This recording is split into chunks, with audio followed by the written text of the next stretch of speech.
Selamat sore Bapak Ibu yang kami hormati, yang kami cintai, adik-adik sekalian.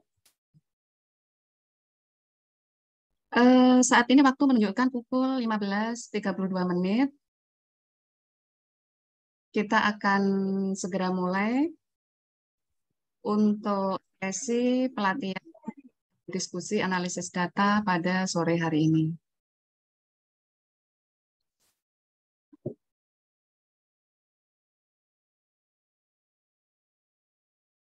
Bisa kita mulai Bapak Ibu? Assalamualaikum warahmatullahi wabarakatuh. Salam sejahtera dan salam sehat untuk kita semuanya.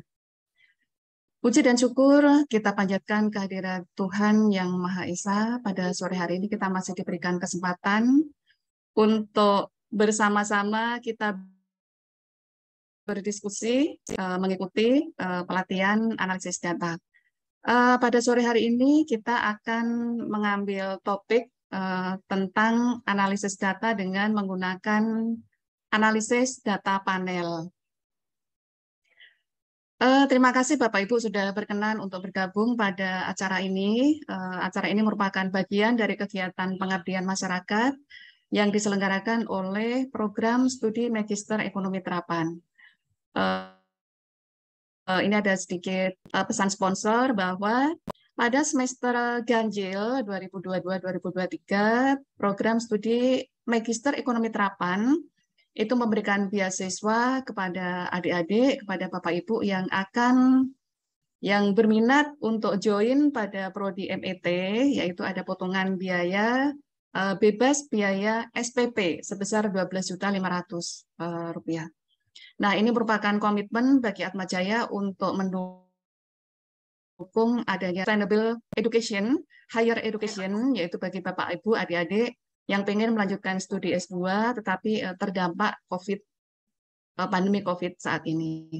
Nah, ini merupakan dukungan dari Atmajaya untuk masyarakat bisa menempuh pada jenjang pendidikan yang lebih tinggi dengan mendapatkan beasiswa. Nah, apabila adik-adik atau Bapak Ibu pengen bergabung di MET, kami memiliki core keilmuan di bidang finance, banking, dan risk management gitu ya.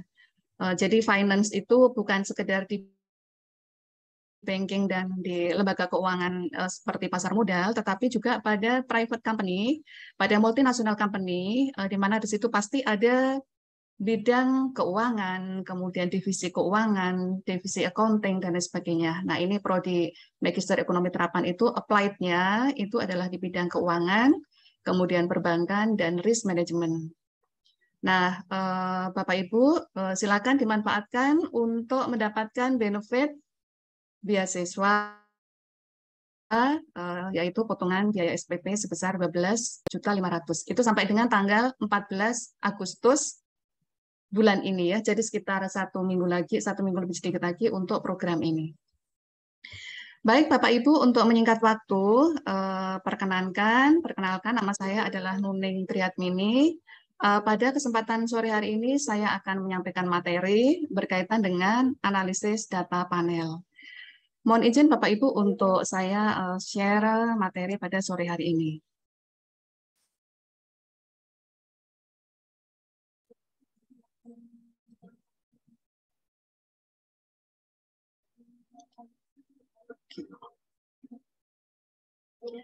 Apakah sudah muncul di layar Bapak Ibu? Semoga sudah ya. Oke, baik. Topik pada sore hari ini itu berkaitan dengan data panel ya Bapak Ibu ya. Jadi ini tidak berasa sudah masuk pada sesi ke-6 dari total 9 sesi yang akan kita selenggarakan. Nah, untuk sesi ke-7 nanti berkaitan dengan analisis data dengan menggunakan RStudio yang sekarang ini lagi hits ya Bapak Ibu ya, untuk skripsi, kemudian untuk analisis data yang menggunakan open source. Nah, itu RStudio itu juga lagi hits untuk kita bisa menggunakan karena itu adalah softwarenya itu tidak berbayar ya Bapak Ibu ya. Jadi bisa di-download, free download untuk bisa kita gunakan seperti halnya SPSS ataupun EViews. Nah, itu akan kita pelajari pada di sesi ke-7 Kemudian untuk sesi ke-8-nya itu merupakan analisis multivariat, kemudian partial komponen analisis serta cluster analisis. Jadi itu menggunakan SPSS itu untuk sesi ke-7 itu menggunakan RStudio, kemudian sesi ke-8 itu menggunakan SPSS.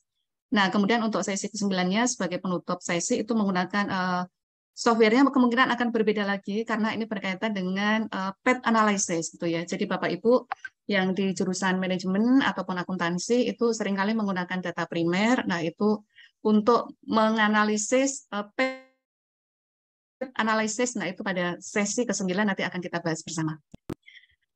Baik Bapak Ibu, kita mulai untuk sesi pada sore hari ini terkait dengan analisis data panel.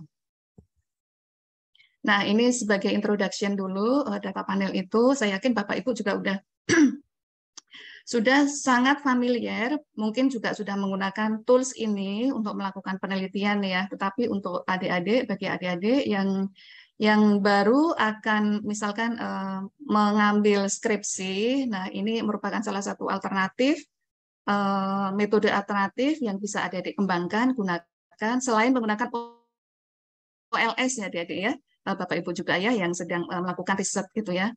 Nah, data panel itu merupakan penggabungan dari data time series, kemudian ada data cross section gitu ya. Jadi kalau pada saat kita menggunakan OLS itu kita menggunakannya adalah data time series, tetapi hanya satu unit, tidak ada cross sectionnya gitu ya. Jadi misalkan untuk satu negara, satu perusahaan atau satu wilayah tertentu gitu.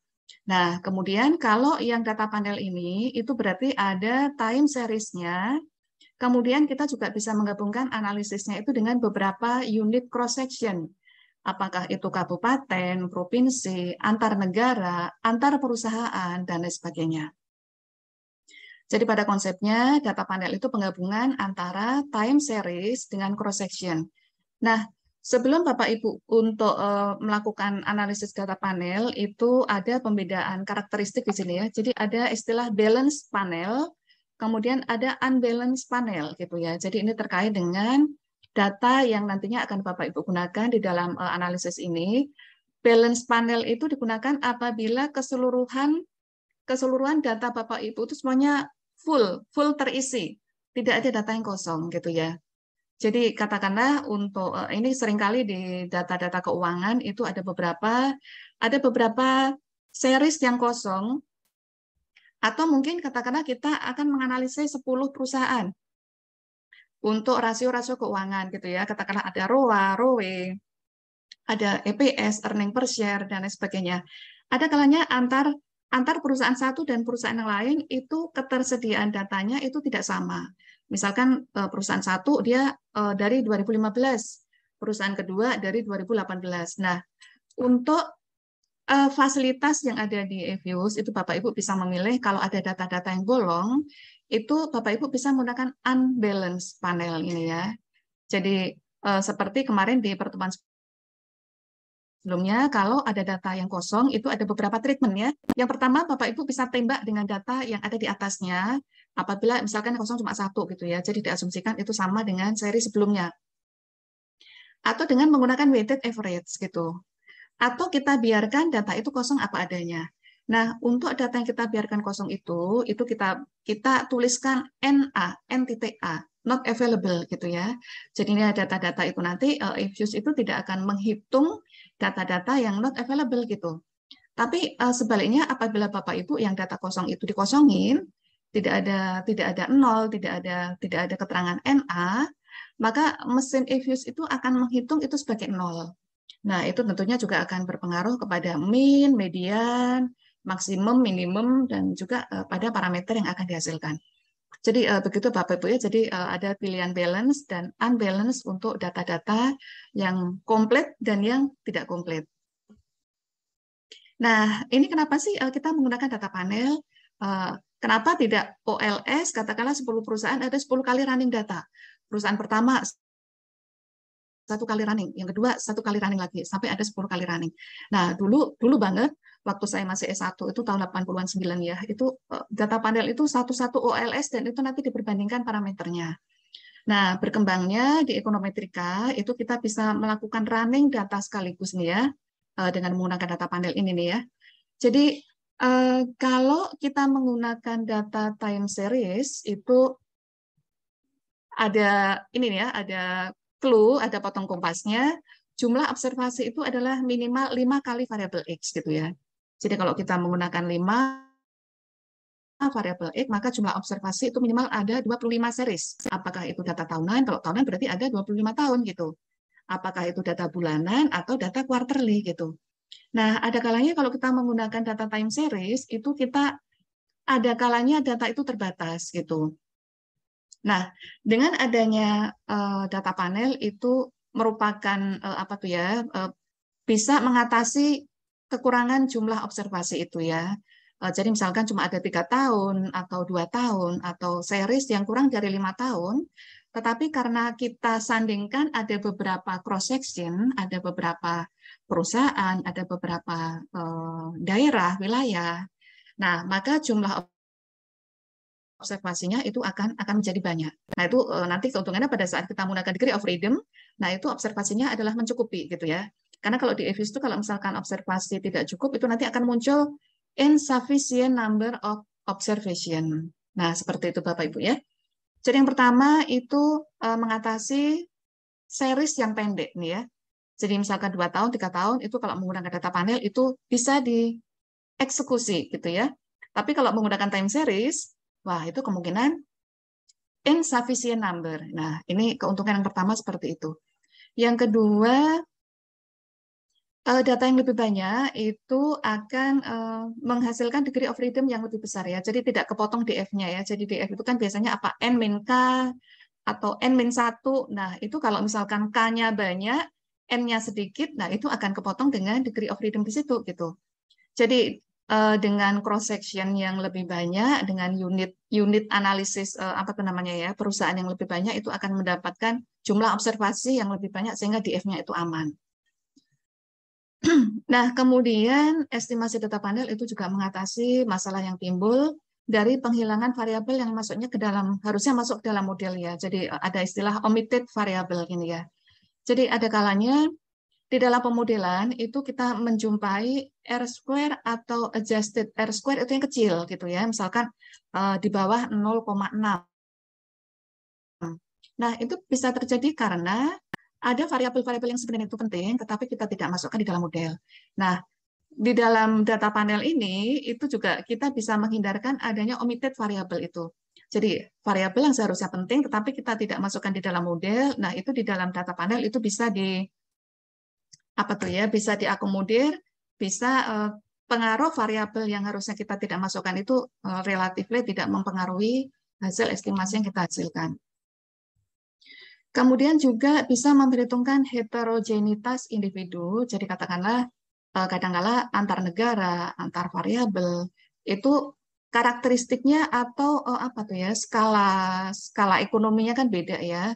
Misalkan perbankan, ada bank Big Five, kemudian ada 10 besar perbankan, ada 5 perbankan, ada dan seterusnya gitu. Artinya ada kalanya kita tuh tidak bisa mengadu data itu kita blendedkan jadi satu gitu ya. Jadi misalkan perusahaan yang dia asetnya 1 triliun. Nah, itu bagaimana kalau kita gabungkan dengan perusahaan yang asetnya katakanlah di atas 100 triliun. Nah, itu dengan menggunakan data panel itu nanti itu akan tercapture behavior dari unit cross section yang berbeda. Ini ada istilah heterogenitas ya. Jadi keberagaman dari cross section itu bisa kita tangkap dengan menggunakan data panel di sini. Nah, kalau menggunakan OLS itu tidak akan bisa ketangkap karena data OLS itu kan kita tumpuk ya. Jadi misalkan ada perusahaan tapi kita menggunakan OLS itu data kita tumpuk. Jadi yang asetnya 1 triliun dibandingkan dengan asetnya katakanlah 100 triliun itu akan seolah-olah dia memiliki behavior yang sama gitu. Jadi tidak ada pembedaan di situ. Nah, dengan data panel itu kita bisa mengcapture dari intercept-nya di situ. Dari intercept-nya itu bisa menjadi pembeda yang 1 triliun dia behavior-nya seperti apa, yang 100 triliun itu dia behavior-nya seperti apa. Itu akan kita bisa capture dengan adanya data panel di sini. Nah, ini juga menjadi lebih informatif nih ya, lebih informatif karena dari satu kali running data itu kita bisa mendapatkan bisa mengcapture heterogeneity di situ ya. Jadi nanti belum lagi kita bisa ada pembedanya, ada waktunya, ada pembeda waktu, ada pembeda untuk cross sectionnya gitu. Jadi informasi yang bisa kita narasikan itu lebih variatif dan lebih informatif. Nah, sebelum memulai data panel itu ada beberapa hal yang kita perlu cermati nih Bapak Ibu ya. Jadi misalkan ini nih ya, kita pengen melakukan penelitian, kemudian itu katakanlah levelnya ASEAN, misalkan seperti itu ya. Jadi ada berapa negara di ASEAN. Nah, kita itu eh, untuk data-data tertentu itu lebih baik apabila kita mengetahui gambaran data ya. Jadi naik turunnya atau mungkin besar kecilnya itu kita bisa plotting dulu dengan misalkan bisa dalam bentuk grafik atau dalam bentuk deskriptif statistik atau bentuk statistik yang lain. Nah, ini tujuannya apa nih ya?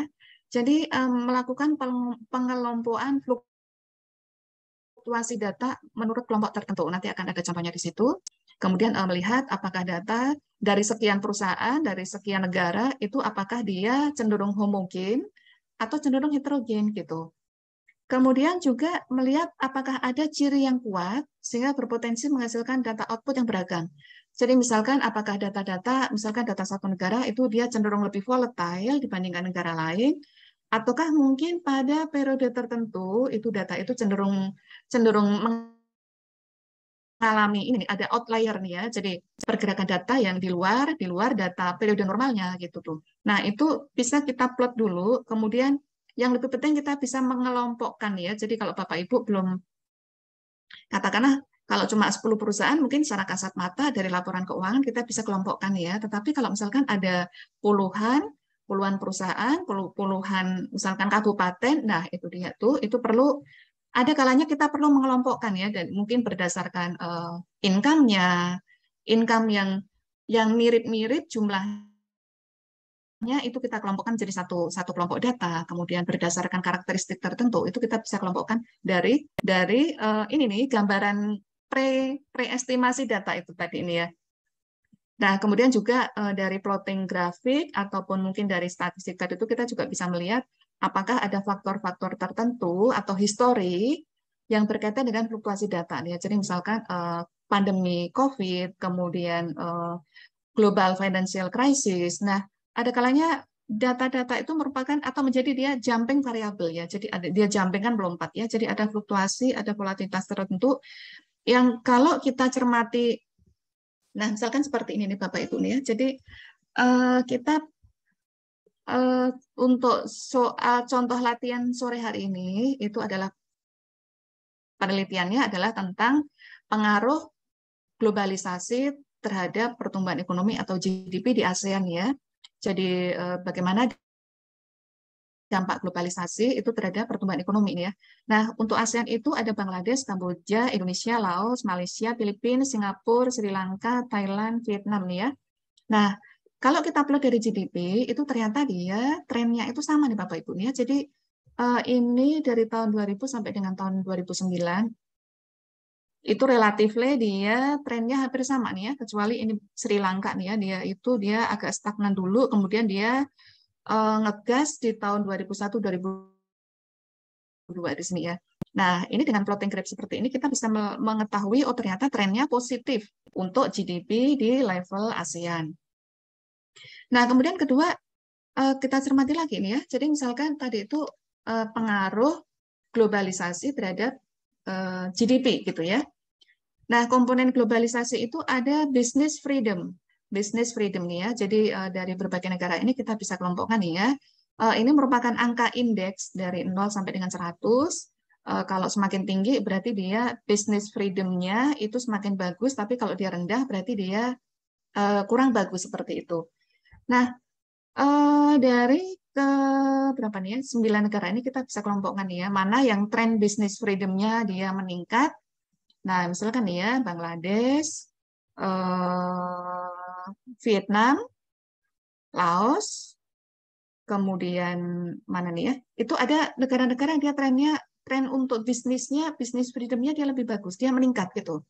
Tapi ada juga beberapa negara dia yang bisnis freedom-nya itu justru mengalami penurunan gitu. Misalkan ini Philippines atau Malaysia, awalnya bagus kemudian dia stagnan.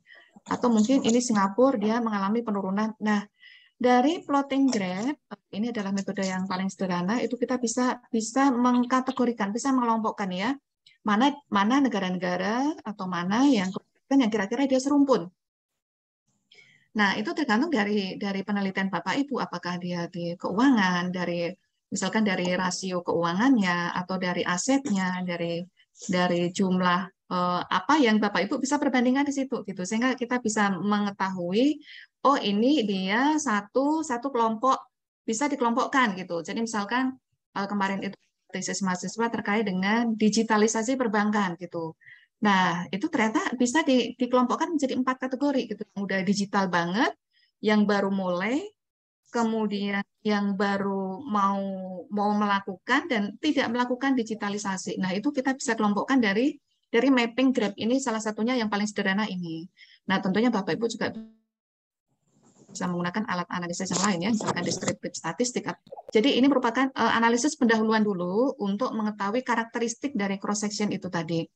Jadi biar apabila kita cemplungin ke dalam data panel itu tidak ada yang rendah banget, enggak lagi lah, udah. tidak ada yang tinggi banget seperti itu. Nah, jadi sudah.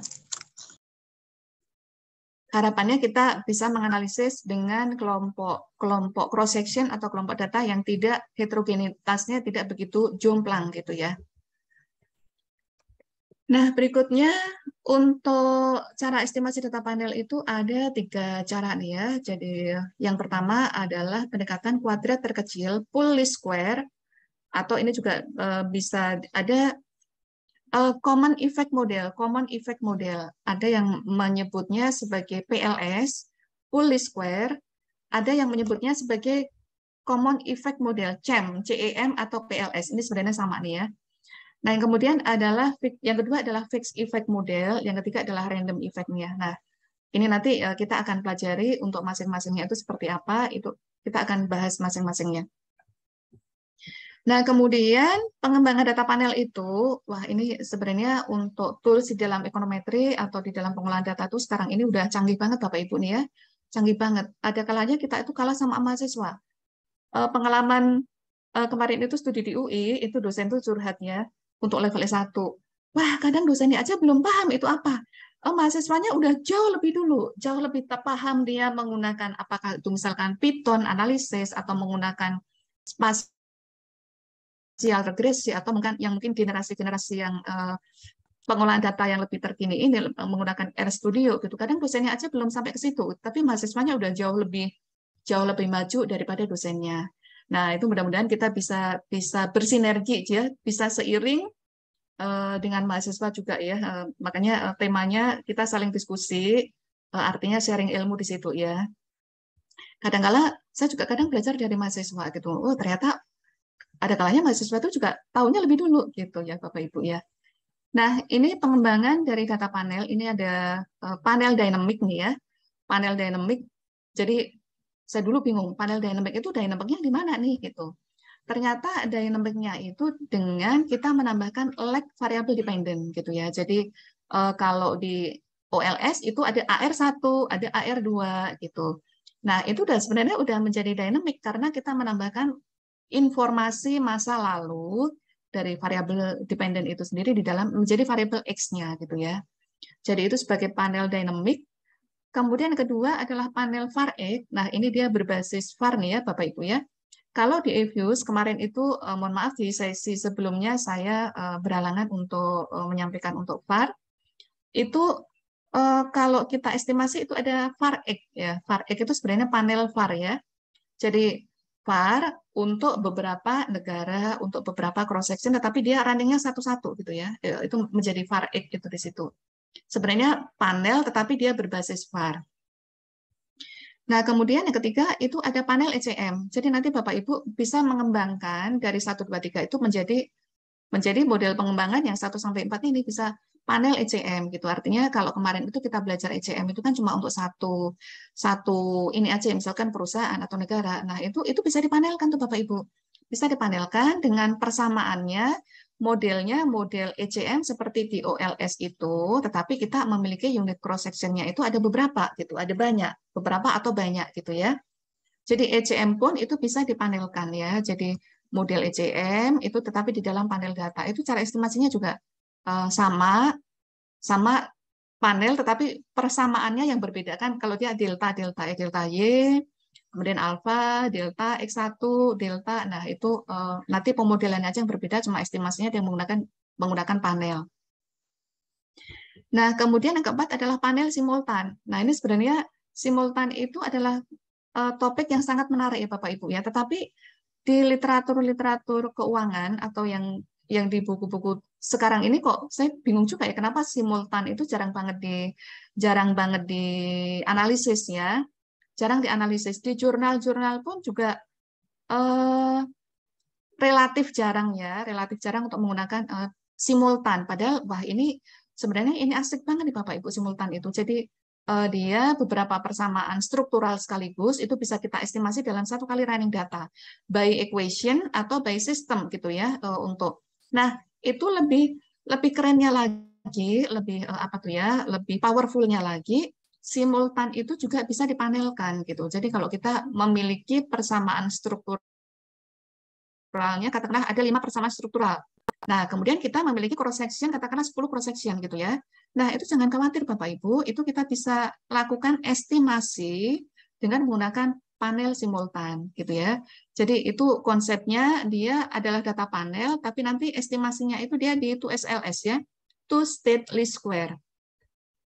Ini sebenarnya ini asik banget nih, bisa satu sesi sendiri untuk yang masing-masing di sini ini ya. Tetapi secara garis besarnya nanti akan saya kasih contoh di dalam prakteknya nanti. Ini dari model dasar dari panel dan pengembangannya nih Bapak Ibu nih ya. Jadi jangan khawatir Bapak Ibu pada saat melakukan riset, nah dengan berbagai tools ini tentunya kita juga ini nih berbagai topik itu kita angle-nya menjadi lebih banyak.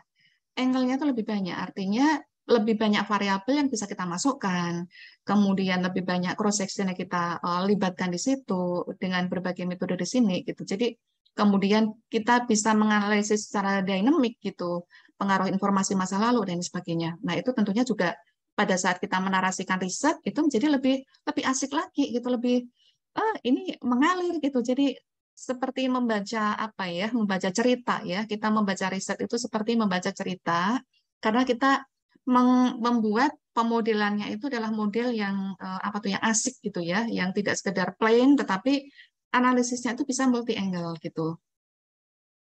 Sebenarnya riset itu sangat menyenangkan Bapak Ibu, sangat menyenangkan.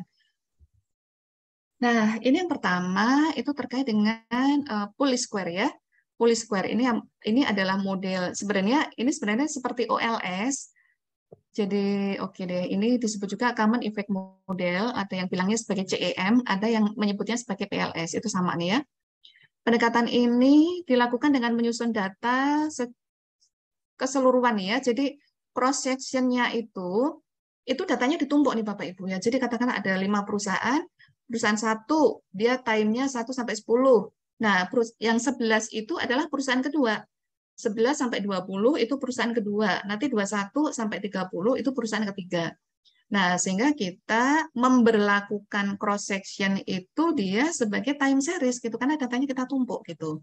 Nah, sehingga kelemahannya ini itu kita tidak bisa ini nih ya, mengcapture variabilitas dari masing-masing cross section itu tidak bisa kita capture gitu karena nanti kalaupun nanti kita ada 10 perusahaan ketemunya cuma satu equation gitu ya, satu equation untuk data yang statik gitu ya, untuk satu persamaan itu berlaku dari data time series yang semua data time series kita lakukan gitu. Nah, untuk PLS itu kita mengasumsikan bahwa intercept itu adalah konstanta dan slope atau koefisien itu adalah jadi antar waktu, antar individu itu dianggap sama.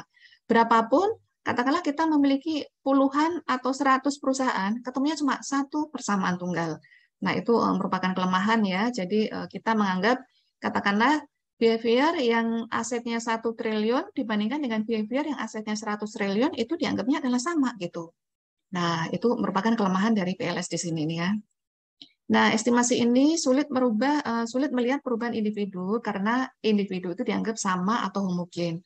Nah, ini model persamaannya itu seperti persamaan OLS nih ya, YIT, alpha, kemudian beta, XIT, kemudian error term. Ini adalah yang paling sederhana, nanti kita coba untuk kita praktekkan. Nah, juga Common Effect Model atau PLS itu juga model yang terrestriksi gitu. Jadi ada restriksinya ya. Restriksi itu adalah ini nih, ada kita melakukan batasan ya. Ada batasannya apa tuh? Batasannya adalah intercept-nya itu harus sama gitu ya. Jadi model PLS itu juga kita menamakannya juga ada model yang terrestriksi gitu ya. Sehingga hipotesisnya H0-nya itu adalah alfa 1 sampai dengan alfa ke I. Jadi kalau alfa tadi itu kan ini nih ya, dia konstantanya nih ya. Konstantanya itu adalah sama. Kemudian betanya juga sama nih. Dia behavior atau tidak ada pembeda antara satu perusahaan dengan yang lain. Jadi ini antara ke 1 sampai dengan ke I, keseluruhan cross section itu kita anggap sama. Jadi tidak ada bedanya antara perusahaan pertama sampai perusahaan yang kesemuanya yang kita analisis itu tidak ada bedanya. Nah, kemudian metode yang kedua adalah fixed effect model, FEM. Ini dilakukan untuk memperbaiki asumsi homogenitas yang ada di PLS nih ya. Jadi kalau tadi di PLS itu dia asumsinya adalah homogen, serba sama untuk semua cross section. Nah, kemudian di dalam fixed effect itu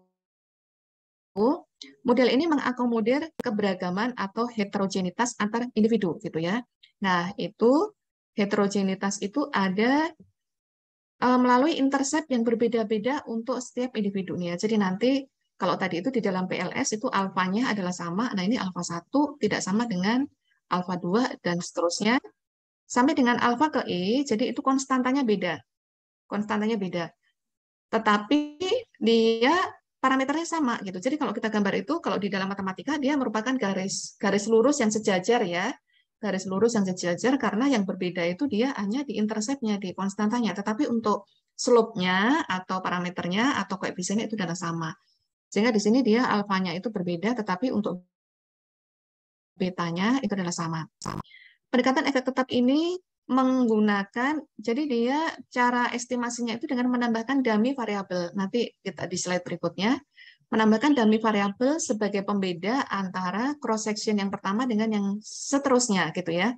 Sehingga dengan adanya tambahan variabel dummy itu, maka model ini disebut dengan least square dummy variable, LSDV gitu. Jadi kalau ada di jurnal ada yang bilang dia menyebutkan ini menggunakan model least square dummy variable, LSDV. Nah, itu sebenarnya adalah model panel dengan fixed effect model. Nah, misalkan seperti ini nih Bapak Ibu nih ya, adik-adik nih ya.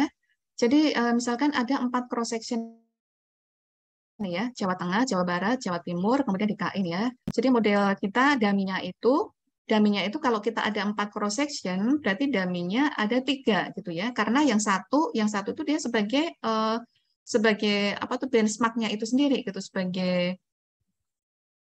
sebagai yang misalkan untuk Jawa Tengah berarti dia Jawa Tengah itu 1, kemudian yang 3 itu adalah dummy lainnya gitu ya. Jadi jumlah dummy itu adalah sejumlah cross section dikurangi 1 nih ya. Jadi katakanlah model FEM-nya itu seperti ini, ada 4 cross section. Ini ada dummy 1, dummy 2, dummy 3 nih ya. Jadi intercept untuk setiap individu itu bisa dituliskan. Jadi D1 di sini, D1 itu dia mewakili untuk Jawa Tengah. Kalau di persamaan 1, berarti dia D1 itu dia nilainya 1 untuk Jawa Tengah. Berarti untuk yang bukan Jawa Tengah, dia nilainya 0. Nah, untuk D2 itu dia mewakili Jawa Barat. Dia bernilai 1 untuk Jawa Barat dan bernilai 0 untuk yang bukan Jawa Barat. Begitu juga untuk D3. D3 itu misalkan dia mewakili DKI nih ya. D3 itu JTM, Jawa Timur nih, D3 Jawa Timur. dia bernilai 1 untuk Jawa Timur dan bernilai 0 untuk lainnya.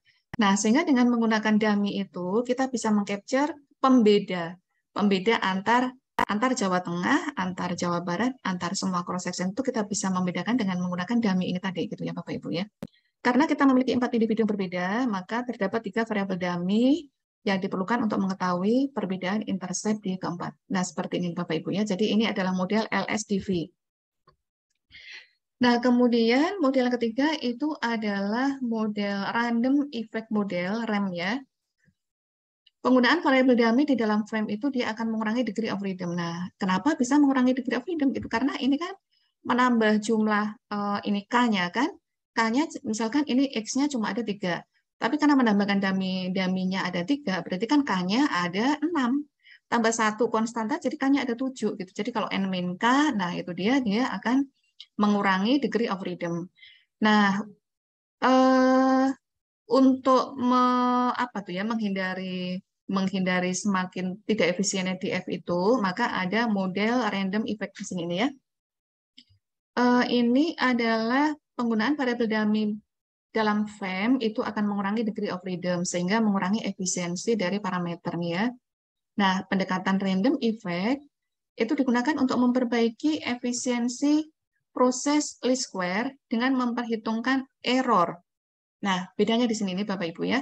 Kalau FEM, kalau fixed effect itu kita basisnya menggunakan dummy sebagai pembeda antar cross section. Nah, kalau untuk RAM itu kita menggunakan error. Nah, errornya itu terdiri ada beberapa error yang dimasukkan di dalam model random effect ini. Ini bentuk random effect-nya. Oh, ini kepotong nih ya. Ada Y-nya di depannya nih Bapak Ibu kepotong tadi. YIT itu adalah alpha, beta XIT plus error di sini nih ya. Nah, error term IT ini itu ternyata di dalamnya itu ada error dari cross section. Komponen cross section error itu adalah sebagai UI di sini. Kemudian ada VT, ini adalah komponen time series error. Errornya itu adalah ada error dari cross section, kemudian ada error dari time series, kemudian ada WIT di sini adalah error kombinasi yang menjumlahkan antara error cross section dan error dari time series itu tadi gitu ya. Nah, sehingga di sini sebagai pembeda dari FEM tadi. Oh, ini tidak saya tulis modelnya ya. Pembedanya kita menambahkan error di sini ya. Jadi kalau kita masukkan ini E-nya ini itu adalah UI, VT, dan WIT di sini ya. Jadi dia berbasis untuk pembedanya itu dia menggunakan error dari cross section masing-masingnya itu. Kemudian ada error dari time series-nya, kemudian ada error dari penggabungannya.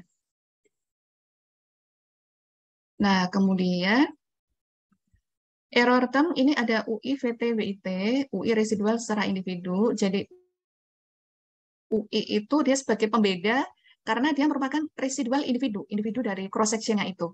Kemudian VT itu residual dari time series, kemudian WIT adalah residual secara keseluruhan. Karena menggunakan error ini, maka random effect itu juga disebut sebagai error komponen model. Nah, ECM, tapi ECM ini bukan error correction ya, Bapak Ibu ya. Bukan error correction yang kita menggunakan delta-delta untuk keseimbangan jangka pendek yang akan membawa ke equilibrium dalam jangka panjang. Nah, itu di ECM error correction. Jadi errornya itu untuk melakukan correction. Nah, kalau di dalam panel ini dia errornya itu dia sebagai pembeda antar unit cross section gitu ya. Karena dia sebagai UI tadi itu error untuk masing-masing individu dari cross section itu tadi. Nah, kemudian di dalam RAM itu terdapat konstanta individu dan konstanta global. Nah, ini nanti di dalam kita melakukan di representation-nya itu kita jumlahkan antara error individu plus error global itu kita bukan error, konstanta individu ditambah konstanta global itu menjadi masing-masing konstanta di cross section itu. Begitu Bapak Ibu. Kemudian untuk pemilihan model terbaik ya, kalau tadi itu kan ada tiga model nih ya, PLS, FEM, dan RAM nih ya. Jadi kita itu di dalam pemilihan model terbaik itu sistemnya adalah sekuensial ya. Jadi pertama kali kita estimasi dulu PLS, Pulley Square atau yang apa itu komponen Common Effect Model CEM atau PLS. PLS kita estimasi dulu, kemudian FEM kita estimasi. Nah itu ada dua pengujian di sini ya, bisa menggunakan restricted F-test atau dengan menggunakan Chow test. Nah ini untuk menentukan antara PLS dan FEM. Nah kalau ketemunya PLS, maka analisis stop di PLS. Nanti yang kita analisis, kita narasikan di analisis ekonominya adalah di PLS apabila ketemunya itu dia di PLS. Tetapi apabila ketemunya itu FEM, maka kita lanjutkan lagi estimasi REM. Jadi kalau ketemunya FEM, itu kita teruskan lagi FEM dan REM, itu dengan menggunakan Hausman test di sini. Nah, ini pengujian PLS, VS FEM, itu bisa menggunakan restricted F-test. Bisa dihitung manual atau juga bisa udah ada di EViews-nya itu tinggal klik ada, nanti tinggal kita menginterpretasikan hasilnya. Yang kedua dengan menggunakan Chow test, jadi kita membaca dari statistiknya. Kalau ini kan dengan chi-square, chi-square, kalau ini dengan menggunakan probability F-test-nya itu ya, jadi tinggal kita, nanti output-nya masing-masing beda. Kalau ini restricted F-test itu membandingkan antara F-test dengan F-tabel, tapi kalau dengan Chow test itu nanti ada chi-square, itu kita bandingkan dengan tabel. Kemudian yang kedua antara, ini contohnya ya, contohnya antara PLS dengan FEM, tadi itu kan ada dua pengujian ya, bisa menggunakan restricted F-test atau bisa yang kedua dengan menggunakan Chow test gitu ya. Nah, ini di dalam EViews itu udah ada fasilitasnya, itu namanya pengujiannya adalah redundant fixed effect test nih ya, redundant fixed effect test. Nah, ini juga merupakan restricted F-test. Nah, nanti Bapak Ibu tinggal melihat di sini nih, kalau menggunakan dari statistik F-nya, F statistik 166 ini berarti itu nanti dibandingkan dengan F tabel. Tapi juga paling mudah itu menggunakan p-value di sini nih ya. Nah, H0-nya itu kan PLS, H1-nya FEM kan ya. Nah, ini p-value kurang dari alfa, p-value kurang dari alfa itu kita tolak 0 ya. Kita tolak 0 sehingga model yang kita terima adalah model FEM di sini. Nah, sehubungan yang model kita terima itu FEM, maka analisis itu kita teruskan ke REM dulu gitu. Jadi kalau hasilnya FEM, kita lanjutkan ke REM. Tapi kalau hasilnya PLS, kita stop di PLS. Nah, dari ini kita hasilnya kan FEM nih ya, jadi kita lanjutkan di pengujian Hausman test. Nah, ini antara FEM dan REM. H0-nya adalah REM, H1-nya adalah FEM nih ya. Ini saya tunjukkan dulu. Nah, ini adalah hasil dari Hausman test. Hausman test itu H0-nya kan REM nih ya, H1-nya itu FEM. Nah, ini p-value-nya ya. P-value lebih besar dari alfa, berarti kita terima H0 ya. P-value lebih besar alfa, terima H0, berarti model yang kita gunakan adalah REM, gitu ya. Nah, ada kalanya gini nih Bapak Ibu ya, ada di buku literatur ya, di Hal-Hill kalau nggak salah nih ya. Nah, itu ada kalanya kita itu ada justifikasi, apakah menggunakan, ada kalanya itu Hausman test itu tidak valid gitu. Jadi p-value-nya ketemu 1,000. Itu seringkali seperti itu. Saya juga belum ketemu penyebabnya kenapa kadangkala itu Hausman test-nya itu dia invalid. Nah, ada justifikasi ini bila T-nya besar, kalau jumlah observasinya itu banyak, kemudian cross-section-nya itu kecil, jadi time series-nya panjang, tetapi cross-section-nya cuma sedikit. Nah, maka hasil FEM dan REM itu tidak jauh berbeda.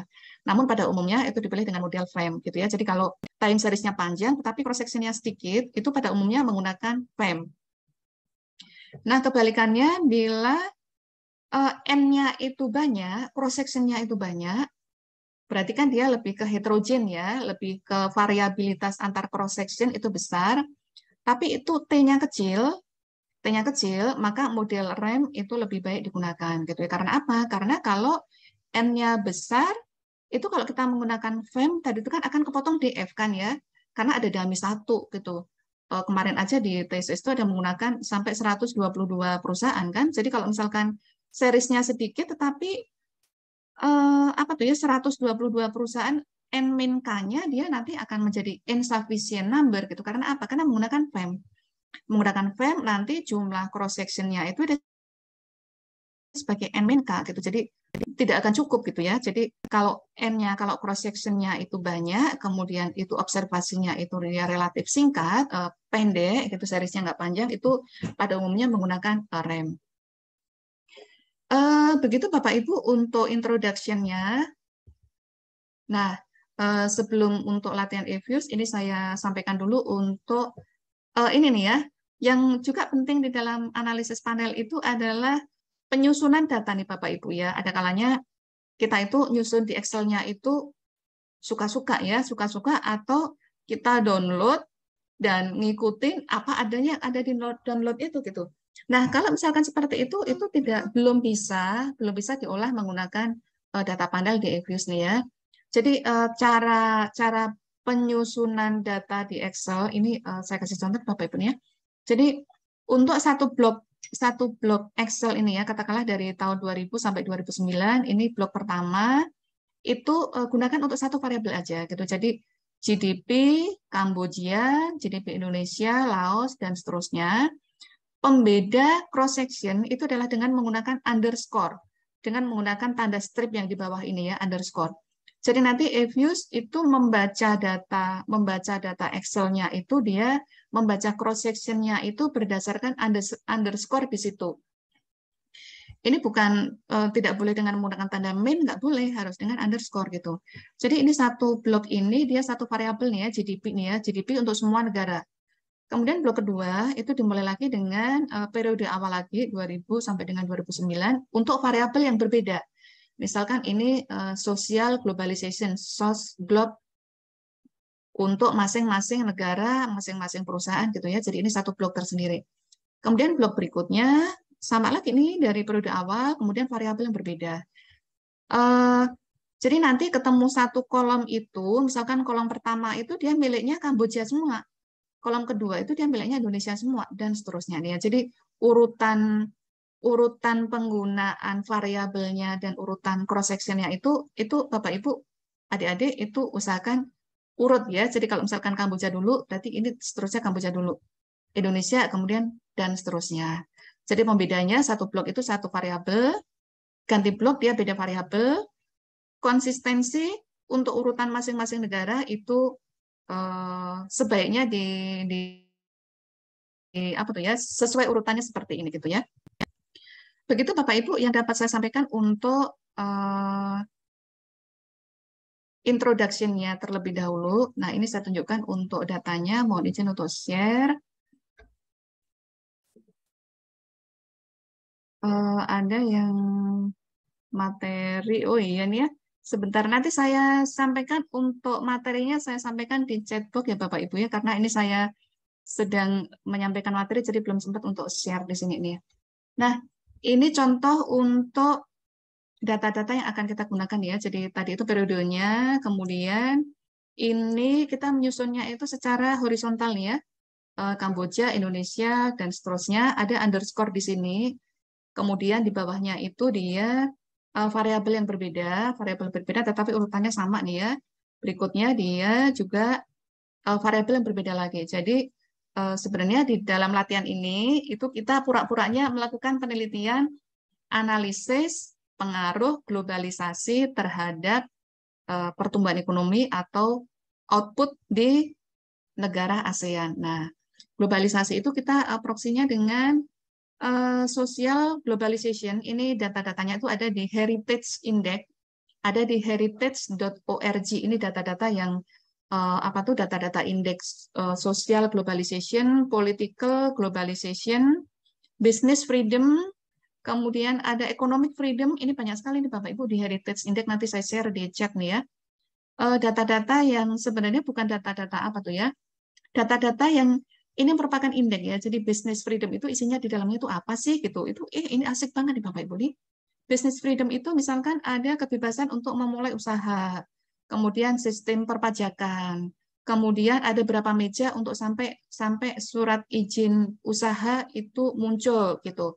itu ada di komponen business freedom. Kemudian political globalization itu misalkan demokrasi di situ, corruption, kemudian dan lain sebagainya. Sosglob ini misalkan internet, kemudian sosmed dan lain sebagainya itu ada di sosglob di sini. Ini adalah gambaran datanya seperti ini sebelum kita masuk di eViews. Ini saya stop share dulu Bapak Ibu. Izin untuk share berikutnya ada di eViews. Sebentar saya bukanya dulu.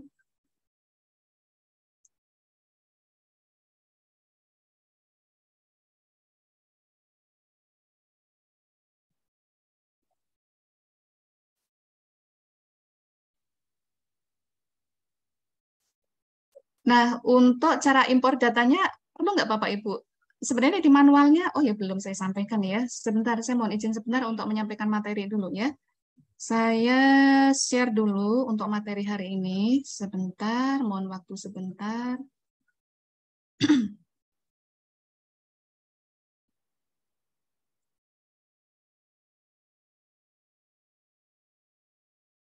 Sesi ke-6.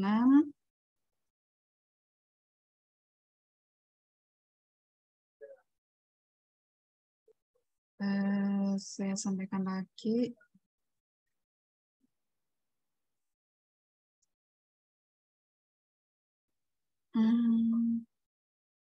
Datanya.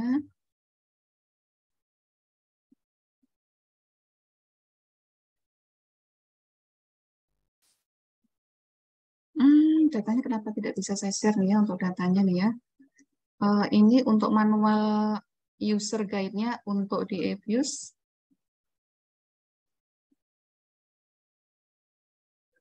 Ini PPT-nya. Kemudian file ini data yang belum bisa nih ya sebentar. Data kenapa tidak bisa nih ya? Nanti saya coba lagi untuk datanya nih Bapak Ibu ya.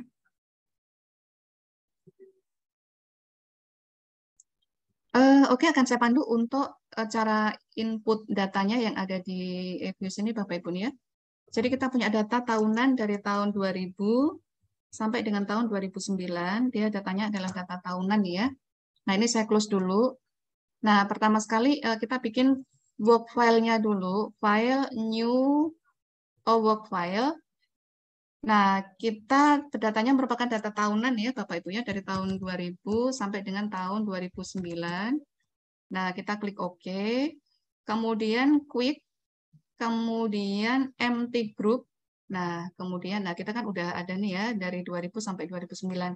Nah, kemudian kita tinggal copy paste-kan data yang dari Excel ke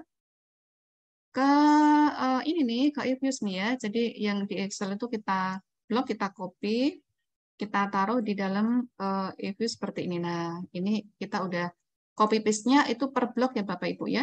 Adik-adik ya, quick, empty group, series. Nah, kita balik lagi ke Excel. Kemudian kita blok satu blok untuk satu masing-masing variabel tadi itu. Kita pindahkan ke sini. Nah, seperti ini caranya sampai nanti semua datanya itu masuk ke sini nih ya. Quick empty group, edit series, kemudian political globalization, ini saya copy, saya pastekan lagi di sini. Nah, ini berarti udah masuk. Kemudian satu-satu business freedom. Nah, seperti ini. Kita copy, kita taruh di, nah seperti ini Bapak Ibu ya. Nah, berarti variabel yang akan kita analisis itu udah masuk semuanya. Ada berapa negara nih ya? Ini saya gedein dulu. Nah, seperti ini. Kita memiliki 1, 2, 3, 4, 5, 6, 7, 8, 9, 10. Ada 10 negara ya, 10 negara kita analisis. Nah, kita awalnya gini ini objek, new object. Kalau kita menggunakan OLS itu kan kita equation ya. Kalau OLS itu equation. Nah, ini karena kita menggunakan data panel itu kita klik pull. Pull, klik OK. Nanti ada cross section identifier di sini nih ya. Nah, sebelum ke sini, biar tidak usah ngetik satu-satu, ini close dulu. Ini kita close dulu. Nah, itu kita copy aja dulu di sini ya. Misalkan ini kita copy. Kita copy biar nanti kita tinggal hapus-hapus aja yang variabelnya kita copy. Baru di sini objek, new object, pool ya. Pool oke. Ada cross section identifier. Cross section identifier itu kita yang tadi itu kita copy, itu kita pastekan aja. Paste.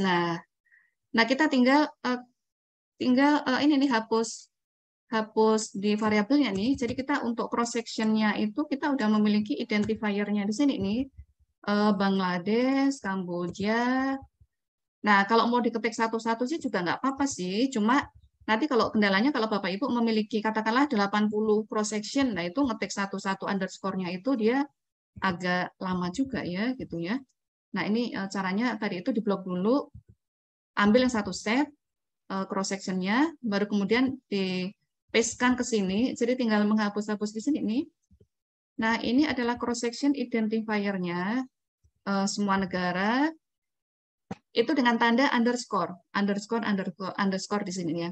Baru kemudian kita ini estimate nih, estimate di sini nih.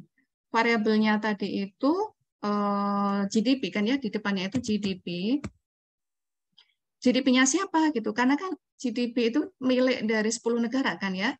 Nah, sebagai penanda bahwa GDP itu berlaku untuk 10 negara, itu kita kasih tanda tanya. GDP tanda tanya.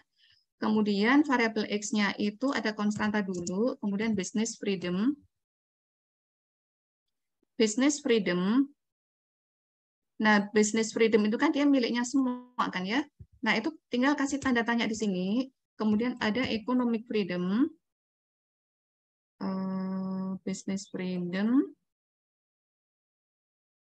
Oh, political ya, political globalization. Political globalization itu kita kasih tanda tanya. Kemudian tadi itu ada SOS ya. Social globalization. Sosglob, political, GDP, business freedom. Oke. Sosglob nih ya, social globalization. Nah, seperti ini nih Bapak Ibu nih ya. Nah, kalau kita melakukan estimasi, tadi kan awalnya kita lakukan dulu PLS ya. Ini ada cross sectionnya adalah none. None itu adalah PLS atau yang common effect model tadi itu, kemudian ada fit, ada random. Jadi ini cross sectionnya kita pilih none dulu untuk menentukan. Nah, tadi itu kan kita sampelnya adalah balance ya. Jadi kita klik balance sampel di sini. Jangan lupa Bapak Ibu di kanan bawah nih ya.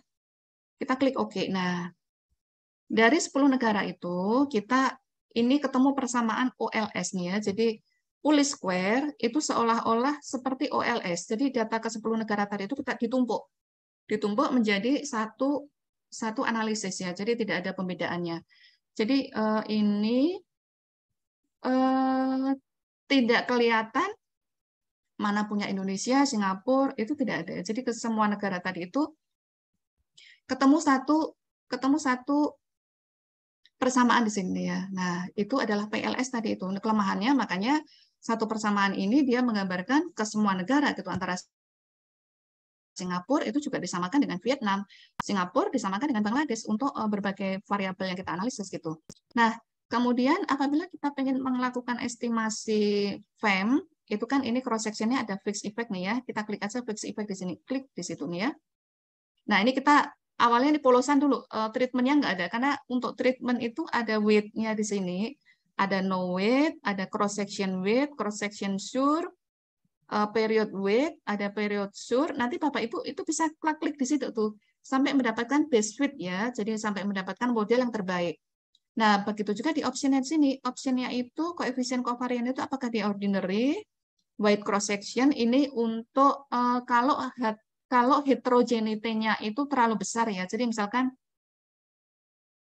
walaupun tidak diperhitungkan di dalam panel ini ya, tetapi pada umumnya ini diklik untuk wide cross section.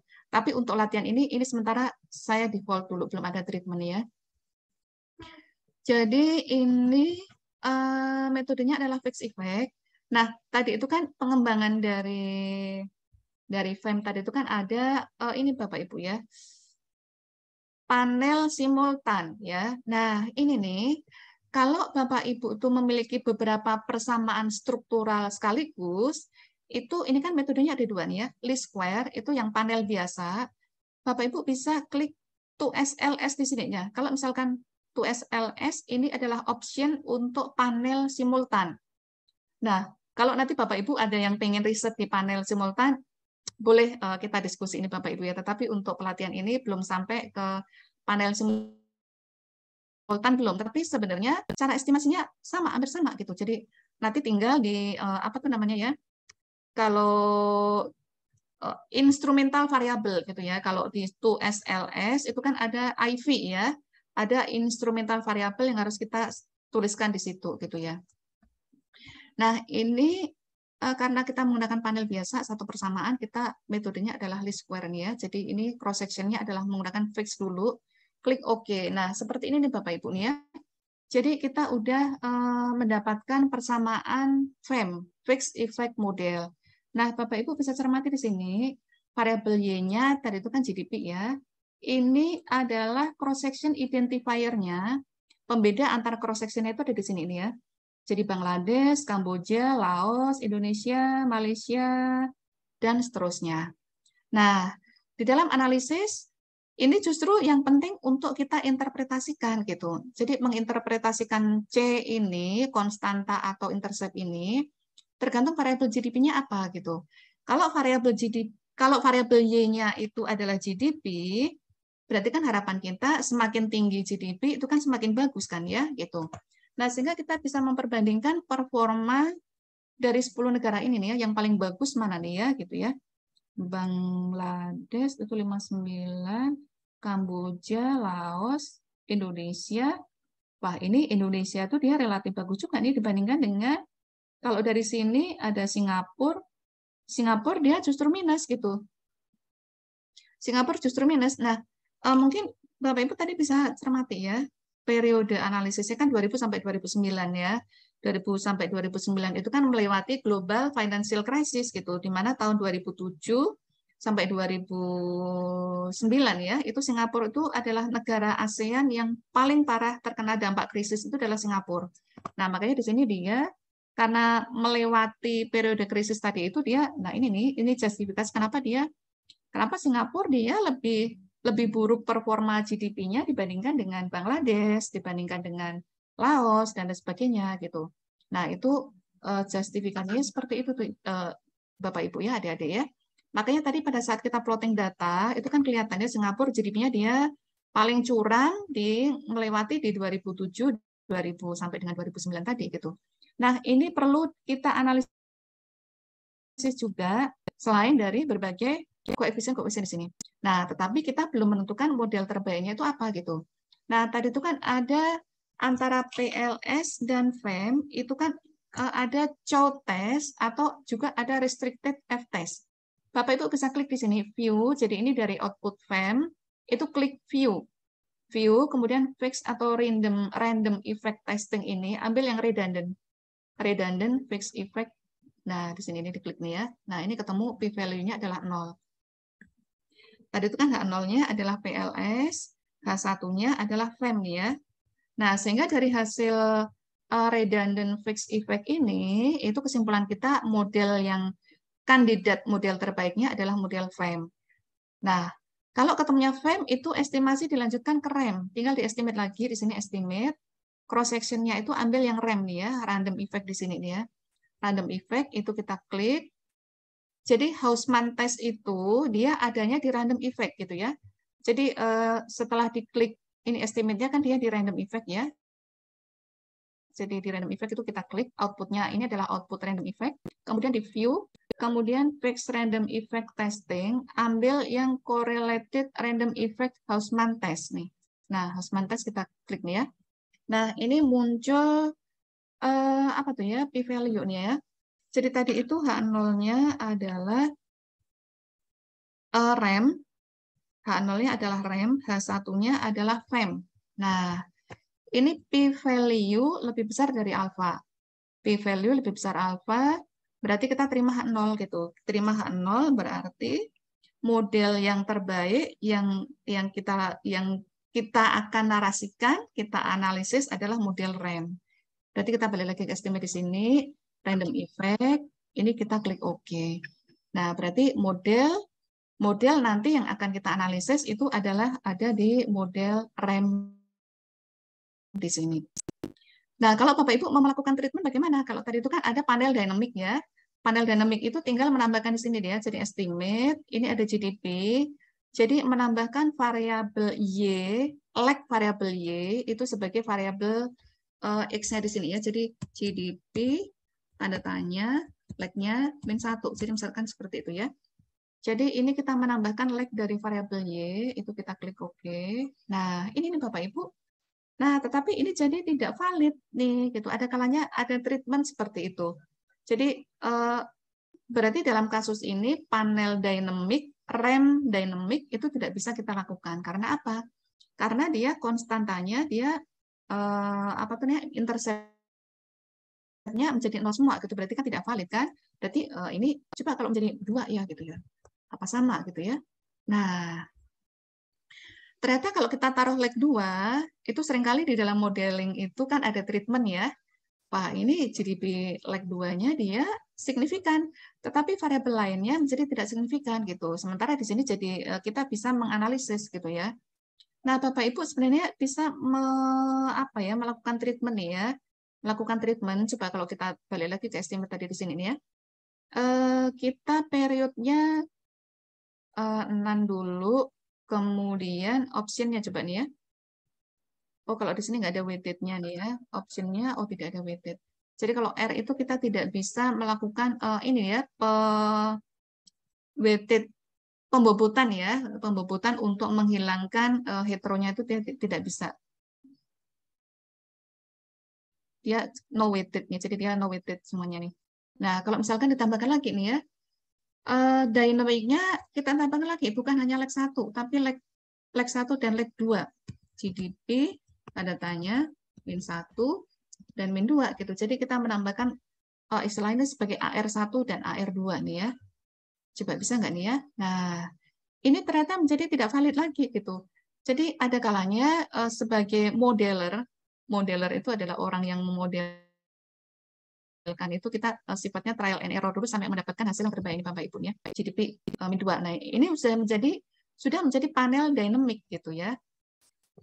Nah, coba kalau misalkan source globe atau political globalization atau mungkin business freedom, kita tambahkan leg 1 di business freedom. Nah, itu bisa juga nih. Jadi misalkan kita coba business freedom, ini kita tambahkan leg-nya nih ya. Copy, kita pastekan. Nah, ini business freedom tanda tanya. Nah, coba kalau kita kasih leg 1, ini bisa nggak nih ya? Leg 1. Nah, seperti ini. Nah, oh ternyata dia juga tidak signifikan nih. Business freedom dan business freedom min 1 dia juga sama-sama tidak signifikan gitu. Coba kalau kita leg 2, business freedom min 2. Nah, ada kalanya kita memodelkan itu kita seperti ini nih Bapak Ibu ya, trial and error ya. Berarti dia tidak sama-sama tidak bagus untuk business freedom ya. Nah, misalkan terlepas dari model terbaiknya REM tadi itu ya. Jadi katakanlah saya ingin misalkan hasilnya terbaiknya FEM gitu ya. Nah, misalkan ini saya balik ke FEM. Nah, Bapak Ibu pengen melakukan treatment nih, karena di sini kan kalau dari Darwin Watson dia heterogeneity-nya dia tinggi banget nih, 0,25 aja. Jadi hetero. Walaupun di dalam panel itu kita bisa mengabaikan untuk yang Gauss-Markov theorem ya, itu kita bisa abaikan. Nah, tetapi kita bisa melakukan treatment ya. Jadi dari estimate ini kan ada weight ya. Weight itu Bapak Ibu bisa pilih cross section weight. Jadi nanti dia memberikan bobot mengapa tuh namanya ya, mengagregasi kali ya, sehingga dia sebaran data itu menjadi lebih sempit gitu ya. Optionnya itu pilih wide cross section di sini. Jadi kita klik OK. Nah, coba ini hasilnya lebih bagus nggak nih ya? Oh, ternyata sama aja nih ya. Hasilnya sama saja. Kita pilih width. Kalau misalkan dia cross section sur, coba kalau sur itu dia untuk meniadakan heterogeneity ini ya, coba. Tapi ada kalanya sur itu dia nil singular metric, berarti tidak bisa nih ya, menggunakan sur dia tidak bisa.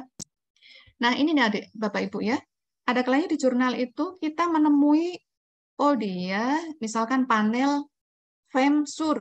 Nah seemingly unrelated regression. Nah, ini SUR itu dia digunakan untuk data-data yang dia itu variabilitasnya tinggi nih ya. Jadi dia menyempitkan variabilitas data itu dengan menggunakan SUR gitu.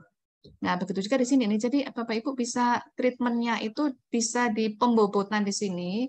Apakah no weight, tidak ada bobot, ataukah cross section weight, ataukah menggunakan SUR, ataukah period weight, dan lain sebagainya. Ini tinggal dipilih aja nanti sampai mendapatkan model yang terbaik ya, base weight terbaik, signifikansi yang terbaik, kesesuaian dengan teori yang terbaik gitu. Nanti Bapak Ibu bisa otak-atik di sini, opsinya juga di sini ya. Seperti itu. Nah, kemudian ini kalau misalkan ini ya period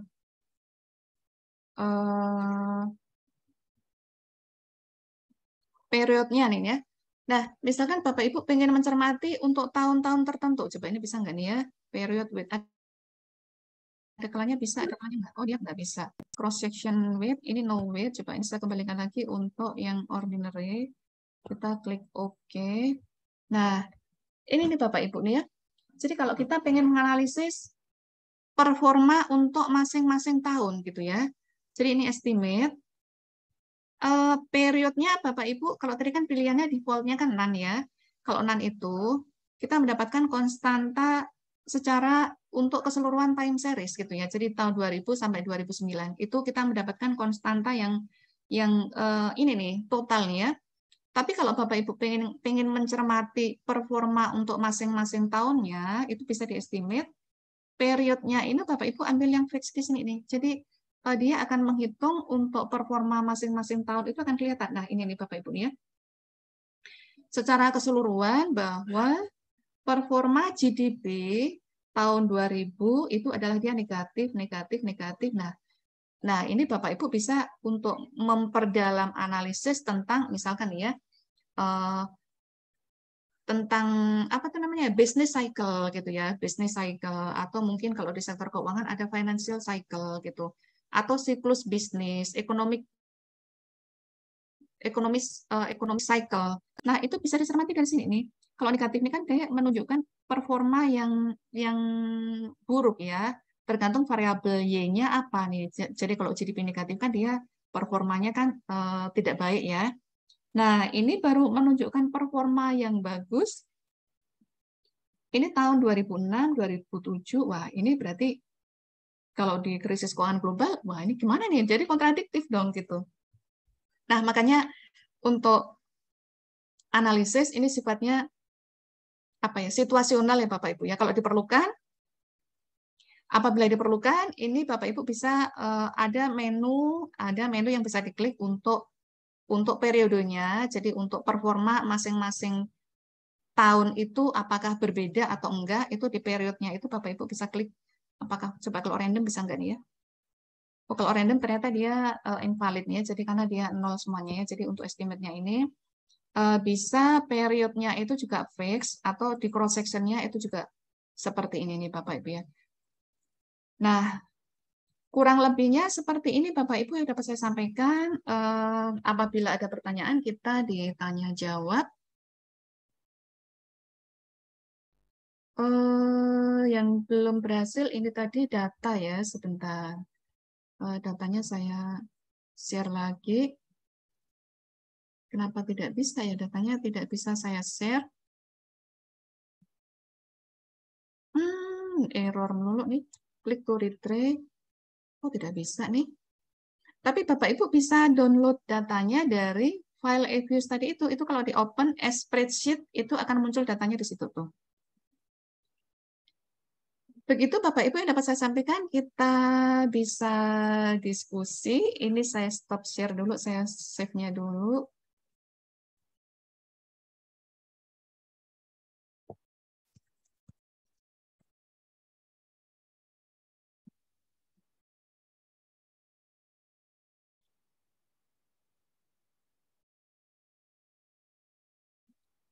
Apakah ada pertanyaan, Bapak Ibu? Silakan apabila ada pertanyaan.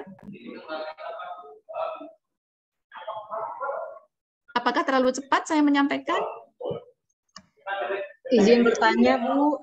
Silakan, Ibu. Monggo Ya, silakan Ibu. terima kasih. Berdasarkan penjelasan Ibu Nuning tadi, terlihat bagaimana misalnya tadi model terbaiknya adalah FEM gitu ya. Hmm, Baca satu persatu Singapura, Jakarta, Indonesia dan seterusnya gitu kan dengan ya. FEM. Nah, terus kan selanjutnya di slide berikutnya Ibu bilang itu ini ternyata kalau dilihat paling bagus itu modelnya REM. Nah, bagaimana cara Mm-mm. menginterpretasikan dengan REM? Kalau tadi FEM itu kan dilihat difokuskan satu persatu cross sectionnya, konstanta cross sectionnya. Kalau yang REM menginterpretasikannya gimana tuh, Bu? Oh, oke, baik. Iya. Terima kasih Ibu Rosmarin atas pertanyaannya. Tadi itu kan memang gini kan Ibu ya. Jadi tahapnya itu, sekuennya itu gini. Pertama itu antara PLS dan FEM dulu. PLS dan FEM kan ya. Dengan pengujiannya namanya Redundant Fixed Effect Model. Oke. Kalau terbaiknya itu PLS, maka kita analisisnya stop di PLS. Artinya nanti kita menarasikan, melakukan analisis ekonomi itu berdasarkan di PLS itu. Ya. Tapi pada saat ketemunya itu adalah FEM, maka sebenarnya itu belum final, belum final. Kita harus cek dulu di remnya. Kalau ketemunya FEM, maka kita harus cek dulu di rem. Tes Nah, lagi ya. makanya jadi dua tahap di situ, Ibu. Ya. Kita keluarkan dulu output remnya, baru dari rem itu kita view, kemudian Hausmann testnya tadi itu. Ya. Dari rem itu nanti akan ketemu dari Hausmann testnya itu. Nah, baru nanti kita dari p-value Hausmann test itu kita baru bisa menyimpulkan apakah kita menggunakan rem ataukah FEM. Ya. H0-nya adalah rem, H1-nya adalah FEM. Nah, begitu Ibu. Ya, maksud saya kalau misalnya model terbaiknya adalah rem, terus cara menginterpretasikan modelnya bagaimana? Kalau FEM tadi kan difokuskan tadi misalnya kenapa Singapura itu yang negatif karena nah kan bisa dijelaskan. Tapi kalau dengan rem tuh difokuskan ke model tuh apa yang Oke. dibaca? Oke, baik. Ya. Jadi sebenarnya gini nih Bu ya, kalau di model FEM itu kan konstantanya konstanta masing-masing tadi itu ya, Singapura, Indonesia, nah itu untuk pembeda antar cross section. Ya. Nah, tetapi kalau di dalam rem itu ada konstanta global, ada konstanta individual. Ya. Jadi nanti kita jumlahkan antara konstanta global ditambah konstanta individual. Konstanta global. Konstanta global itu tadi Yang ada di model kan? ada di model, iya. Yang ada di model. Iya, betul. Terus dijumlahkan? Dijumlahkan itu menjadi konstanta untuk masing-masing negara itu gitu. Jadi dia konstanta diri sendiri ditambah konstanta global. Itu sebagai pembeda dengan FEM. Oh, jadi lebih tinggi kalau sama-sama positif ya. Iya, betul. Betul seperti itu, Ibu. Terima kasih, Bu Noni. Sama-sama, Ibu. Silakan Bapak Ikhwan dari Tadulako. Bisa open cam, bisa ini Pak boleh, menyampaikan ya. langsung. Baik. Silakan Pak. Ya. Saya tutup aja ya, tutup Silakan kamera aja. Pak. Oh, oke, baik. Makasih Bu Nuning, Sama-sama Pak. informasinya menambah pemahaman kita. Saya melanjutkan pertanyaan Bu Rose Marina tadi. Oke, kita sudah dapatkan di rem itu ada global dan ada individual. Ketika kita membuat persamaan, maka kita menjumlahkan global dan individual untuk menjadi persamaan baru. Nah, sekarang kalau jika ada treatment tadi, misalnya fix, nah kita memilih tahun-tahun tertentu itu. Nah, keluarlah konstanta tahun-tahunnya. Ya. Bagaimana konsekuensi menjelaskan tentang konstanta tahunan? Apakah dia mengikuti pola yang sebelumnya, yaitu global plus individual, ataukah gimana Bu Nuning? Tadi itu untuk yang di cross section, di time series-nya untuk masing-masing tahun tadi itu, dia itu sepertinya bukan konstanta Pak, tuh Pak, karena tidak ada tanda C-nya. Oh gitu. Dia seperti apa tuh ya? Parameter juga bukan sih, gitu. Cuma kita bisa menarasikan bahwa itu menunjukkan performa dari variabel Y-nya itu gitu. Oh iya. Tapi tidak muncul C-nya tadi itu. Oh ya, saya yang kurang melihatnya, Bu Nuning. Iya, karena Iya. kalau C di masing-masing tahun berarti kan dia konstanta untuk masing-masing tahun ya. Tapi tadi itu Iya. tidak ada C-nya tuh Pak gitu. Oh gitu ya. Oke, Ya, cuma kita bisa menginterpretasikan kalau mungkin di business cycle ya, business Ya. cycle itu penting di situ. Oke, Fluktuasi oke, oke. apakah dia kawasan ataukah apa itu Oke. bisa tercermin dari situ, dan itu mencerminkan dia bukan lagi sebagai Singapura Indonesia, tetapi dari ke-10 negara ASEAN Betul. tadi itu dia di 2000 negatif, Ya. 2001 negatif, 2002 gitu. Jadi dia udah mencerminkan dari semua cross sectionnya itu tuh Pak. Oke, baik. Iya. Tetapi untuk melihat konstanta barunya itu boleh mengakumulasi antara global dan individual ya, Bu ya? Iya Pak. Iya Pak. Oke, baik. Makasih banyak Bu Nuning. Makasih. Sami-sami Pak Ivan. Ada lagi silakan Bapak Ibu. Ya, Bu Nuning izin bertanya. Silakan Pak Parulian. Bu Nuning bisa nggak kalau diffuse dengan moderasi ya, Bu, atau intervening, Bu? Mohon maaf Pak. Gimana Pak? Bisa nggak dengan moderasi atau intervening, Bu, kalau menggunakan diffuse? Oh bisa Pak. Bisa, tetapi dia sifatnya ini Pak, di dalam model itu, misalkan gini nih, ada modelnya misalkan Y adalah fungsi X1, X2, nah kemudian X2 itu dijelaskan lagi oleh X3 dan X4 gitu ya Pak ya.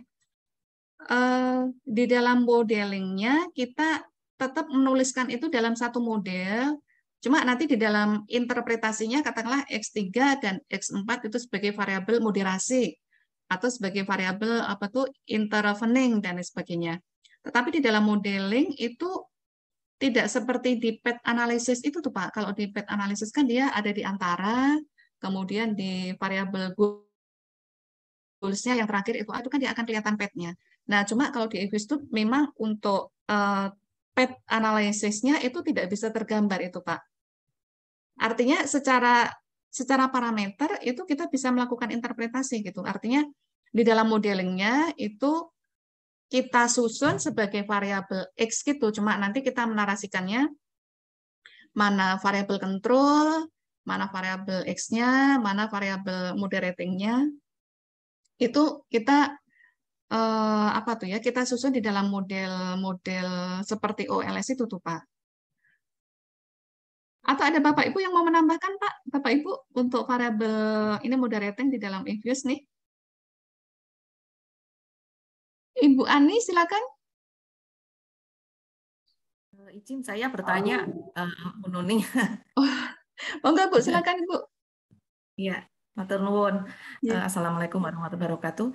Mohon maaf, saya izin bertanya terkait kalau biasanya kalau kita di data panel itu ada 3 uji Chow, uji Hausman, sama uji Lagrange multiplier atau Bruce-Pagan. Nah, itu bagaimana, Bu? Karena kadang kita kalau misalnya antara fixed effect dengan rem, misalnya antara uji Chow, antara common effect dengan fixed effect lebih bagus fixed effect, misalnya seperti itu. Nah, nanti fixed effect dengan rem itu dengan uji Hausman, ternyata bagus rem. Nah, akhirnya kita lanjutkan dengan uji Lagrange multiplier atau Bruce-Pagan untuk menentukan apakah CM atau RM yang lebih bagus. Nah, itu yang pertama. Yang kedua, kalau kita sudah muncul ternyata dari common effect dan fixed effect itu lebih bagus common effect. Nah, langsung kita lanjut ke uji Lagrange multiplier. Nah, itu yang kedua ya, Bu sekalian ya. Kemudian yang ketiga itu ada yang menyampaikan bahwa kalau data panel itu nggak perlu uji asumsi klasik. Itu alternatifnya. Atau kalau hasilnya rem itu nggak perlu uji asumsi klasik. Nah, mohon penjelasannya. Matur nuwun Ibu. Oke. Baik Ibu, terima kasih Ibu Ani atas responnya. Tadi itu yang pertama berkaitan dengan pengujian Lagrange multiplier atau yang Bruce-Pagan ya Ibu ya. Nah, ini memang banyak versi ini Ibu nih ya. Kalau di literatur, di jurnal itu ada yang sampai ke LM itu untuk menentukan antara PLS sama rem. Nah, kemudian ada yang tidak sampai ke LM gitu ya. Nah, tapi kalau saya mengacu ke Hal Hill yang ada di Hal Hill, itu dia menyampaikan bahwa LM itu tidak ada di ini nih Bu, di buku-buku ekonometri. Saya tuh makanya kadang bingung juga ini kenapa ada LM di sini nih ya Iya, gitu. Padahal kan iya, secara betul. hierarki itu udah jelas gitu. Antara PLS dan FEM itu ada kalau nggak restricted F-test maka COTES. Nah, kemudian antara FEM dan REM itu adalah Hausmann test. Udah stop di situ. Tidak ada balik lagi antara REM ke PLS gitu. Karena sebenarnya kalau REM itu kan dia lebih cocok untuk variabilitas data itu kan besar ya. Jadi cross section datanya itu dia besar. Cross sectionnya banyak. Nah, sementara kalau PLS itu kan dia mengasumsikan dia data itu kan homogen gitu. Cross section-nya itu dia cenderung homogen gitu. Jadi kalau kita Iya. mau adu PLS dengan REM, maka itu adalah sesuatu yang bertolak belakang gitu. Saya pernah baca di literatur itu seperti itu. Kenapa dia LM test itu, Lagrange multiplier itu tidak diperlukan karena dia nature-nya berbeda. Nature-nya berbeda. Iya, Tidak bisa diadu antara REM dengan PLS itu nggak bisa gitu karena dia PLS itu dia cenderung cross sectionnya itu cenderung homogen, sementara kalau REM itu justru untuk mengakomodir bahwa cross sectionnya itu dia sangat heterogen gitu. Itu Ibu mungkin justifikasi Ya. kalau mungkin saya salah juga, tapi dari berbagai literatur itu memang ada yang menggunakan sampai ke LM, tapi ada juga yang mengcounter bahwa LM itu tidak tepat untuk PLS dan REM karena dia nature-nya berbeda. Itu yang pertama. Nah, kemudian tadi itu yang pertanyaan kedua, antara CEM dan FEM, itu kan ada LM nih ya. Kalau yang dari common effect ke FEM itu kan dia, kalau nggak restricted F-test, maka dia menggunakan COTES. Iya. Saya itu masih bingung, Bu, kedudukan LM test ini sebenarnya dia untuk apa sih gitu. Saya masih agak bingung juga di LM test, Bu. Karena kalau di literatur yang buku-buku apa tuh Waldris, kemudian Baltagi, itu dia LM test itu di data panel itu dia tidak ada sepertinya tuh, Bu. Atau saya salah kali ya, saya mungkin belum sampai ke situ untuk membacanya. Tapi ada juga di apa tuh ya? Kemarin mahasiswa tesis juga menyampaikan, loh ini kenapa ada LM test gitu. Saya itu Bu cari-cari di Google, di internet, dia ada LM test untuk di data panel gitu. Nah, itu saya kembalikan lagi untuk bahwa nature-nya berbeda. Kalau yang REM sama PLS itu tidak perlu yang apa tuh LM test tadi itu. Nah, kemudian yang data panel kaitannya untuk pengujian asumsi klasik. Nah, pengujian asumsi klasik itu ini ada di Gujarat ini, Bu. Jadi untuk pengujian asumsi klasik itu bisa diabaikan untuk data panel. Bisa diabaikan. Ya, bisa diabaikan ya. Bisa diabaikan gitu. Ya. Karena pasti ada multiple pasti, ada autokorelasi pasti ada, hetero pasti ada gitu. Jadi bisa diabaikan. Oke. Begitu terus Ibu. Terus untuk hasil yang sering tidak signifikan tuh kebanyakan tuh berarti ada tadi dipilih-pilih pakai tadi ya Bu yang apa weighted tadi ya Bu ya. Oh iya betul. Betul Ya ya. kan sering banyak nggak signifikan tuh. Jadi terus ada cara-cara kalau mesti di log atau di learn gitu atau robustness gitu ya. Iya betul. Tergantung kalau kita menggunakan log itu sebenarnya kan kita bisa menginterpretasikannya sebagai pertumbuhan ya. Log itu bisa pertumbuhan. Juga log itu berfungsi untuk penyamaan skala data. Jadi misalkan satu datanya itu dia menggunakan SPI, satu datanya itu dia GDP, kemudian ada data nilai tukar gitu ya. Satunya persen, satunya ribu, satunya jutaan atau miliar gitu. Nah, untuk menyamakan skala data, maka data yang dengan satuan besar itu dikecilin dengan menggunakan log. Tapi nanti interpretasinya sebagai pertumbuhan gitu. Jadi untuk skala data dan itu sekaligus treatment dia akan heteronya itu dia akan mengecil gitu ya. Jadi dia variabilitas datanya dia lebih sempit lagi. Tur nuwun Ibu. Ibu, mungkin ada yang Ibu mau sampaikan, Bu, Ilmunya menambahkan luar biasa. informasi. Kita kan diskusi nih, Bu. Ya, ya alhamdulillah enggak Bu, matur nuwun udah dapat ilmu banyak dari Bu Nuning nih. Oh, sami-sami Ibu. Ya, mudah-mudahan bermanfaat. Iya. Bapak Ibu, apabila masih ada pertanyaan, monggo silahkan. Oh, ini nih ada Bapak Hendarmin. Bapak Tora, silakan Pak Tora. Bisa open cam? Apabila saya cuma ingin bertanya, Bu. Saya lagi menganalisis pakai data panel gitu. Itu N-nya kabupaten kota di Indonesia ada 514 dan T-nya itu ada 5 tahun. Nah, saya dapatkan itu hasil estimasinya itu yang common effect sama random effect itu sama, Bu. Sama hasil apa namanya itu koefisiennya itu parameternya, sama. koefisiennya, Pak. Semua koefisien variabel bebasnya tuh. Itu bagaimana tuh? Kalau dari pengujiannya sih common effect yang apa? Tapi kan ketika kita ada juga diminta untuk ketika bikin artikel tuh diminta untuk menampilkan seluruh hasil estimasi di ketiga metode tersebut gitu. Itu aja, Bu, pertanyaannya. Baik Pak Tora. Ini antara common effect dengan RAM itu menghasilkan parameter yang sama begitu Pak ya? Iya, sama semua. Saya malah baru ini nih Pak, baru mengalami dari Bapak ini nih, baru tahu nih. Karena sebenarnya kan nature-nya kan berbeda nih Pak. Nature-nya berbeda. Kalau common effect tadi itu, dia secara struktur data kan dia ditumpuk nih Pak. Jadi kalau misalkan ada 514, berarti kali 5 nih, berarti ada sekitar 2.500 sekian dia seriesnya ya, seolah-olah dia ditumpuk seperti itu. Nah itu yang pertama. Yang kedua, kalau dia menggunakan RAM itu kan dia menggunakan error kan ya, jadi dia error dari masing-masing kabupaten kota itu berarti error individunya dia ada 514, error time series-nya, kemudian ada gabungan itu. Itu harusnya nggak ketemu angka yang sama tuh Pak. Tapi apa tuh nggak tahu juga ya, saya mesin Evius-nya seperti apa ya, tapi saya belum pernah nemui antara PLS dan RAM itu ketemu angka yang sama. Itu Bapak menggunakan Evius atau menggunakan apa Pak? Enggak, saya kemarin tuh coba pakai Stata. Oh, oke, baik. Tapi pakai Evius saya belum coba, makanya saya coba ikut sekarang gitu kan. Iya. Harusnya sih beda Pak, karena nature-nya beda. Iya, itu saya juga gitu bingung gimana tuh, Bu. Tapi nanti saya coba pakai Evius gimana hasilnya gitu. Oh, oke, baik Pak, baik. Mestinya sih beda Pak. Karena metode estimasinya berbeda. Dia untuk apa tuh ya?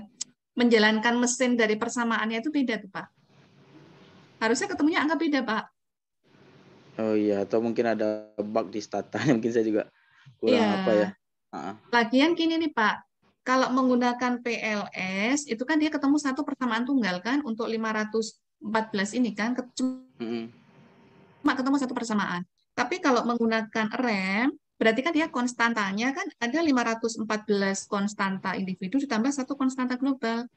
C-nya aja udah banyak nih Pak harusnya Pak munculnya. Oh, di sana cuma satu C-nya. Katanya di sana saya juga baca apa tuh, katanya itu sebagai di Gujarati katanya dia sebagai C-nya itu sebagai rata-rata atau gimana, saya juga kurang apa, makanya pas di sini saya punya insight yang lain gitu dari RAM itu. Berarti bukan RAM Pak itu Pak. Kalau RAM harusnya dia konstantanya itu dia ada konstanta global ditambah konstanta individual. Kalau ada 514 berarti konstantanya itu minimal ada 500. Itu kalau RAM gitu. Oh kalau iya. Kalau CEM kan berarti cuma ada satu konstanta dan satu persamaan. Gitu. Oke Bu, baik Bu, terima kasih Bu. Begitu Pak Tora yang dapat saya sampaikan Pak. Iya Pak. Ya, terima kasih Mohon Bu. maaf apabila belum bisa menjawab secara komplit. Iya, nggak apa Bu. Ini ada pertanyaan lagi dari Bapak Hendarmin. Kalau menggunakan analisis data panel, apakah uji asumsi klasik perlu dilakukan semua? Oh, ini tidak perlu nih Pak. Walaupun masih diperdebatkan ya, jadi kalau mengacu ke buku Gujarati, itu pengujian asumsi klasik itu tidak perlu, artinya bisa diabaikan. Nah, mungkin nanti Bapak Ibu apabila kalau mau dilakukan, kemungkinan besar pasti ada autokorelasi, ada hetero, ada autokorelasi, itu pasti ada. Karena nature dari data cross section kan dia memang data yang ini kan ya, dia itu variabilitas data dan heterogeneity-nya kan ya memang tinggi ya. Jadi kalau menguji asumsi klasik pasti ada. Oleh karena itu bisa diabaikan. Nah, cuma Bapak Ibu itu tuliskan aja di analisis ini bahwa di analisis di bab 4 atau di analisis ekonominya ya, bahwa pengujian asumsi klasik itu tidak dilakukan. Nah, kalau merefer ke jurnal-jurnal yang ada di jurnal internasional yang menggunakan data panel itu memang tidak ada, atau mungkin saya yang belum nemu yang menggunakan pengujian asumsi klasik di data panel gitu ya. Jadi untuk sementara kalau dari Gujarati itu bisa diabaikan. Kemudian yang kedua, karena ada pendapat kalau estimasi data panel sudah dilakukan pembobotan. Nah, pembobotan atau tidak pembobotan tadi itu di EVIS itu ada menunya tuh Pak, yang weighted tadi itu. Apakah cross section weighted ataukah apa tadi itu ya? Ada SUR, kemudian ada 5 pilihan tadi itu tuh ya. Ada time series atau apa tadi itu yang bisa Bapak Ibu bisa klik di situ tuh. Jadi pembobotan itu tidak otomatis dari mesin EVIUS-nya, tetapi itu adalah opsional. Opsional itu sebagai treatment apabila hasil parameter-parameter atau mungkin Darwin-Watson-nya 0,2 seperti tadi itu ya. Maka dia kan heterogeneity-nya kan tinggi ya. Jadi kalau dilakukan pembobotan dia akan mengecilkan skala data gitu ya. Jadi itu sifatnya kalau pembobotan itu weighted-nya itu opsional. Apabila hasilnya seperti Ibu Ani tadi sampaikan, ada kali kan dia tidak signifikan. Nah, itu Bapak Ibu bisa lakukan dengan pembobotan tadi itu. Apakah cross section weighted atau menggunakan SUR. Nah, itu merupakan salah satu treatment untuk mendapatkan signifikansi yang lebih baik ataukah goodness of fit yang lebih baik. DW autokorelasi tidak perlu diuji lagi. Oke, tidak perlu diuji lagi. Mau tanya Bu Nuning? Silakan Ibu. Halo. Yeah. Itu kalau tadi Bu Nuning mengatakan tidak perlu pakai uji klasik ya untuk data panel. Iya. Cuman yang kalau kita baca-baca ya di buku atau ya buku ekonometrik atau di beberapa jurnal itu kan bahwa kalau kita mau mempertahankan data model yang kita temukan itu kan harus istilahnya harus robust gitu, harus bisa dipertanggungjawabkan. Nah ini untuk bisa dikatakan robust itu harus diapakan lagi data itu kalau nggak perlu uji klasik. Padahal robust itu intinya untuk memperkuat itu data saya itu bagus gitu. Artinya model saya itu baik gitu. Apa saya bisa dimanfaatkan, saya gunakan. Kalau yang pengalaman saya itu misalnya untuk panel ya. Karena itu untuk memutuskan FEM ataupun CEM itu tergantung pada intuisi peneliti gitu. Tentang data data yang bersangkutan yang akan diamati itu. Apakah memang betul-betul sangat-sangat berfluktuasi atau berbeda, ya berarti bisa aja langsung menjustifikasi memilih yang FEM. Nah, cuma resikonya nanti itu tadi, memang kita harus menerima ada hetero, ada auto itu jelas. Nah, dikaitkan dengan robust test itu biasanya saya melakukannya dengan FEM itu saya regresi dengan tidak OLS tapi GLS.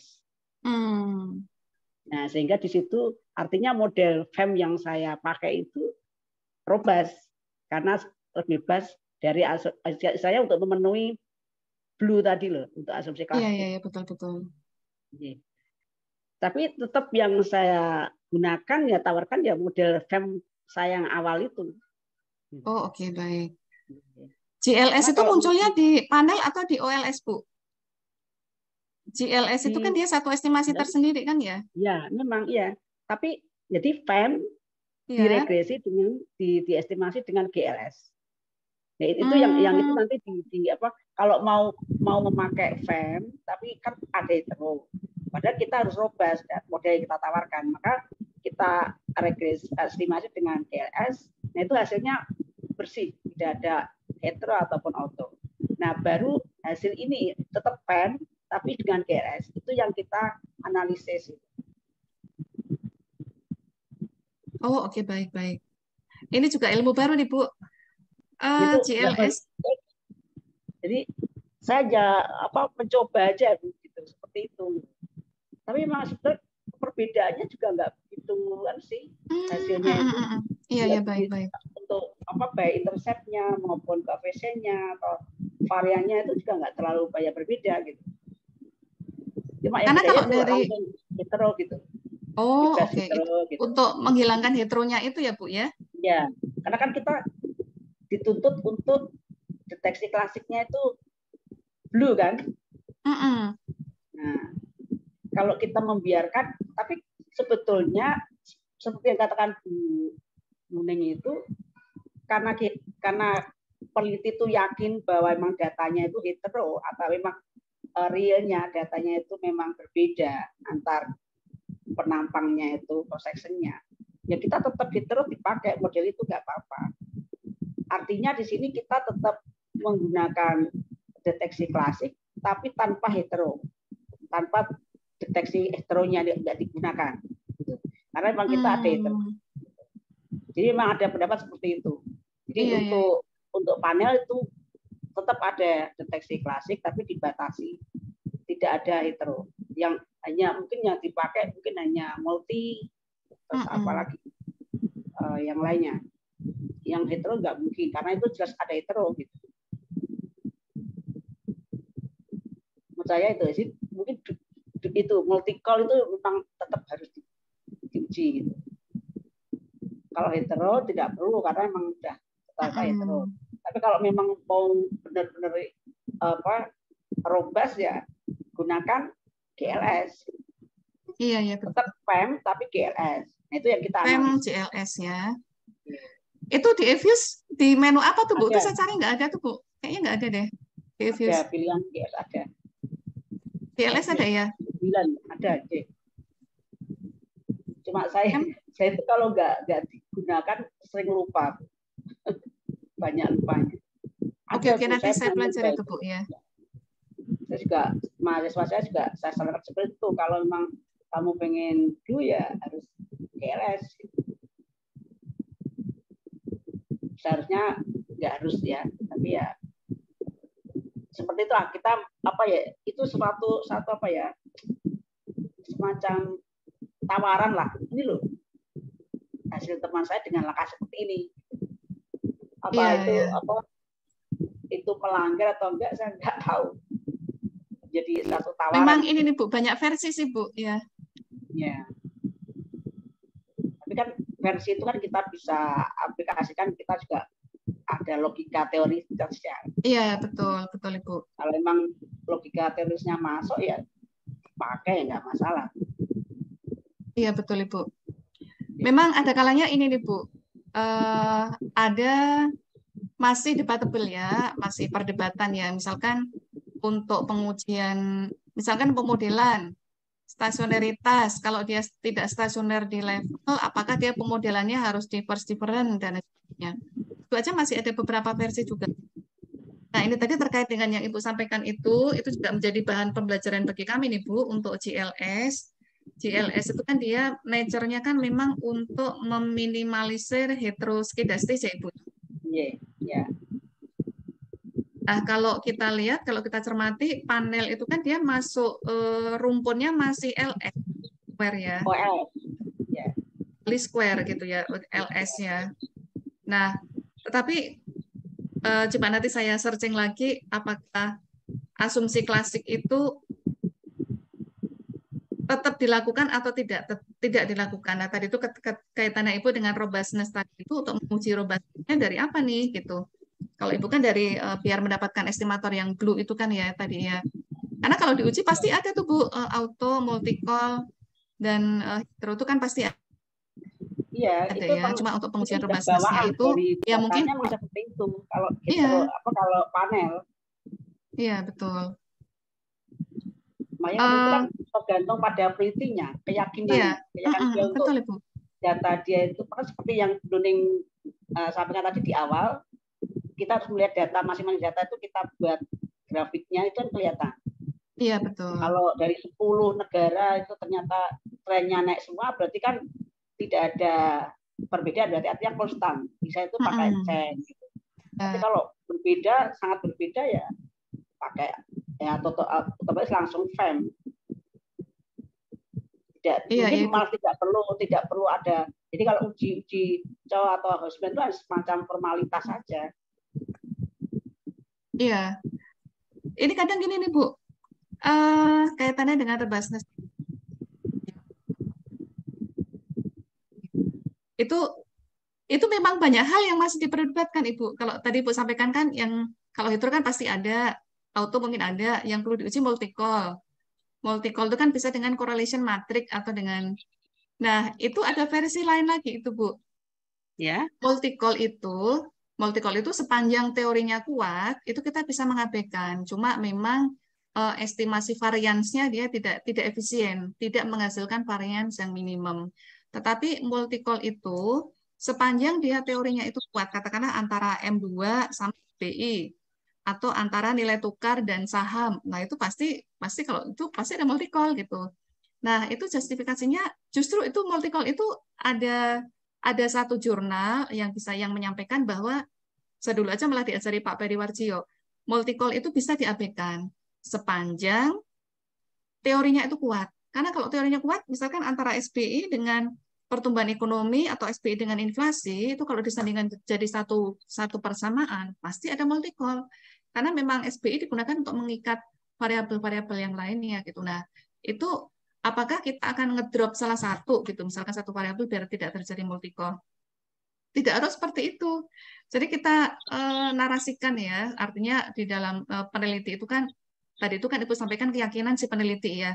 Sepanjang kita melakukan mendeklar ya, apa yang kita tidak melakukan manipulasi data, tidak menyembunyikan hal-hal yang melanggar SOP di dalam. Kalau ada SOP yang kita abu-abu itu kita sampaikan apakah di analisis di bab 4-nya gitu.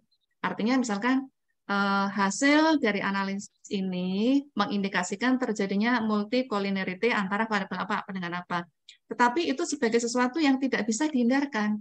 Karena secara teori itu hubungannya itu kuat gitu. Dulu saya diajarinya gitu tuh Bu.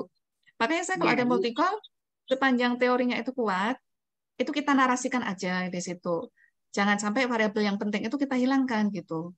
Sepanjang kita menarasikan dan menyampaikan itu akibat dari multi-call itu apa, misalkan estimasi variansnya menjadi tidak efisien karena dia terlalu tinggi. Itu sah-sah aja kok Bu seperti itu Bu. Nah, begitu juga dengan yang masih diperdebatkan ini tadi, pengujian asumsi klasik itu perlu atau enggak, itu juga masih diperdebatkan juga gitu.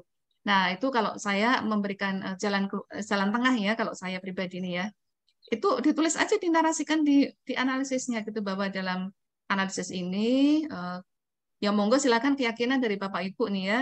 Kalau mau melakukan pengujian asumsi klasik ya monggo silakan, kalaupun tidak ya sepanjang itu bisa dipertanggungjawabkan dan kita menuliskan di situ, itu sepertinya juga sah-sah aja, karena di banyak literatur itu untuk data panel itu juga banyak yang tidak melakukan analisis itu. Tapi kalau Ibu mau melakukan, ya monggo silakan, karena untuk menguji robustness-nya tadi itu di situ.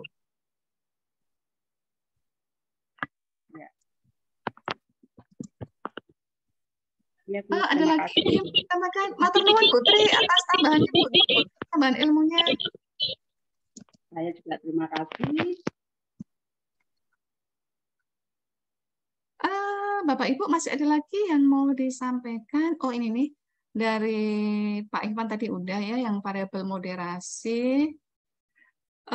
Ini Ibu siapa? Ibu Victoria Aripama ini ya, beliau share screen tapi tidak bisa menurunkan ya. Mas Yohanes bisa ini nih Mas sebagai host Mas.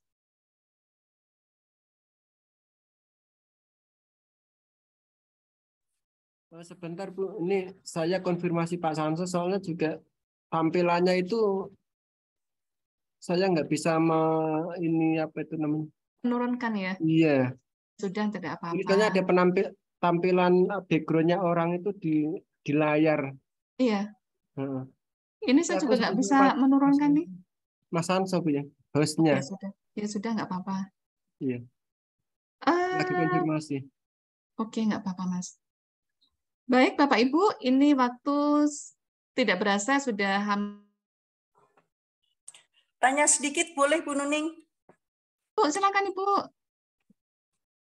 Assalamualaikum Bu Nuning. Waalaikumsalam Ibu Irma. Apa kabar? Berjumpa Sehat, lagi Ibu, sehat Ibu. Alhamdulillah. Ingin menanyakan ini Bu, kalau di dalam regresi data panel, dulu kan waktu saya kuliah S1 kan dibedakan antara firm sama industri. Nah, kalau misalkan di data panel, bisakah kita turunkan ke masing-masing, kalau tadi negara, masing-masing negara itu persamaan regresinya seperti ini gitu, bisa nggak Bu Nuning? Terima kasih. Jadinya beda-beda ya Bu, persamaannya beda-beda gitu? Iya, untuk setiap negara. Kalau di setiap negara berbeda-beda, sepertinya tidak bisa tuh Bu. Karena tadi kita identifikasinya, misalkan dependent variabelnya apa, kemudian regresornya apa gitu. Itu kan ada tanda, kita memberikan tanda tanya tadi itu tuh Bu. Tanda tanya itu artinya kita memberlakukan ke semua cross section itu tuh Bu. Gitu. Jadi kalau misalkan negara A atau firm itu berbeda, kemudian industri itu mungkin 2 kali running data mungkin Bu ya. Maaf, Bu Ning bisa membantu Bu Ning? Monggo Ibu, silakan Ibu, silakan. Itu kalau mau menampilkan masing-masing penampangnya itu atau negara tadi ya, masing-masing panelnya itu bisa Bu pakai itu loh apa? Stata. Oh, oke, baik. Ya, makanya saya kan pakai Stata, di Stata itu bisa.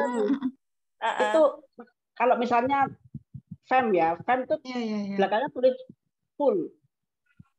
Full itu nanti akan muncul running masing-masing negara, masing-masing prosesnya.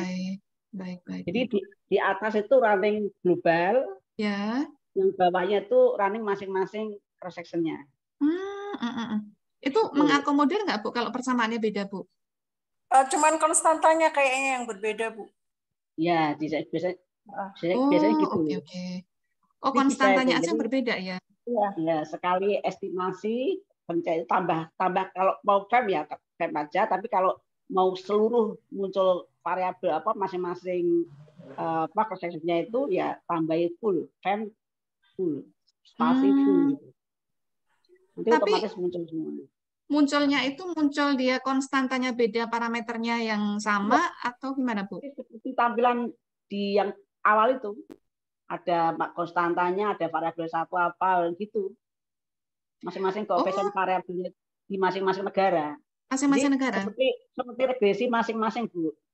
Oh, oke, baik. Gitu, iya. Itu sebenarnya kalau di EVIUS juga ada Bu. Kira-kira bisa. Ya. Katanya di EVIUS juga ada, tapi aku belum pernah nyoba. Karena aku di representation Ibu. Di representation, view representation-nya sih ada tuh Bu. Nanti persamaan masing-masing negaranya muncul. Tapi tergantung model yang kita gunakan. Kalau misalkan FEM berarti dia konstantanya beda tapi parameternya sama gitu. Tapi untuk masing-masing negara itu bisa dimunculkan tuh Bu. Di representasi. View representation nanti muncul masing-masing negara. Ya, terima kasih Bu Nuning. Ya, sami-sami Ibu. Bu Irma, Bu Tri, nanti saya tunggu kalau Ibu mengadakan pelatihan Stata, saya daftar yang pertama. Gantian kita diskusi Bu. Untuk Stata saya belum menguasai ini, masih belajar juga untuk Stata. Sama Bu, saya juga belajar. Nanti Putri menyelenggarakan pelatihan stata ya Bu, saya ikut Bu. Putri sama Bu Irma. Nggak pede. Nggak pede, Bu. Kita kan temanya saling belajar Bu. Temanya saling belajar. Ini juga saya juga banyak mendapatkan ilmu juga. Apa nih lagi ini ya?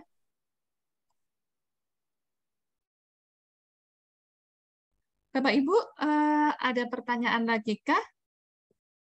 Apabila tidak ada, ini sudah mendekati waktu maghrib. Mohon izin untuk bisa mengakhiri diskusi pada sore hari ini sampai pukul 17.26. Terima kasih, matur nuwun atas kebersamaannya. Terima kasih Ibu Tri, Ibu Irma, kemudian Bapak Tora, kemudian Ibu Ros Marina, Bapak Evan, dan Bapak Parulian, Bapak Ibu semuanya yang sudah berpartisipasi di dalam diskusi pada sore hari ini. Terima kasih Bapak, sampai ketemu lagi. Kita masih punya 3 sesi lagi untuk pertemuan ke depan, hari Selasa depan itu kita temanya menggunakan software yang berbeda lagi, jadi menggunakan RStudio.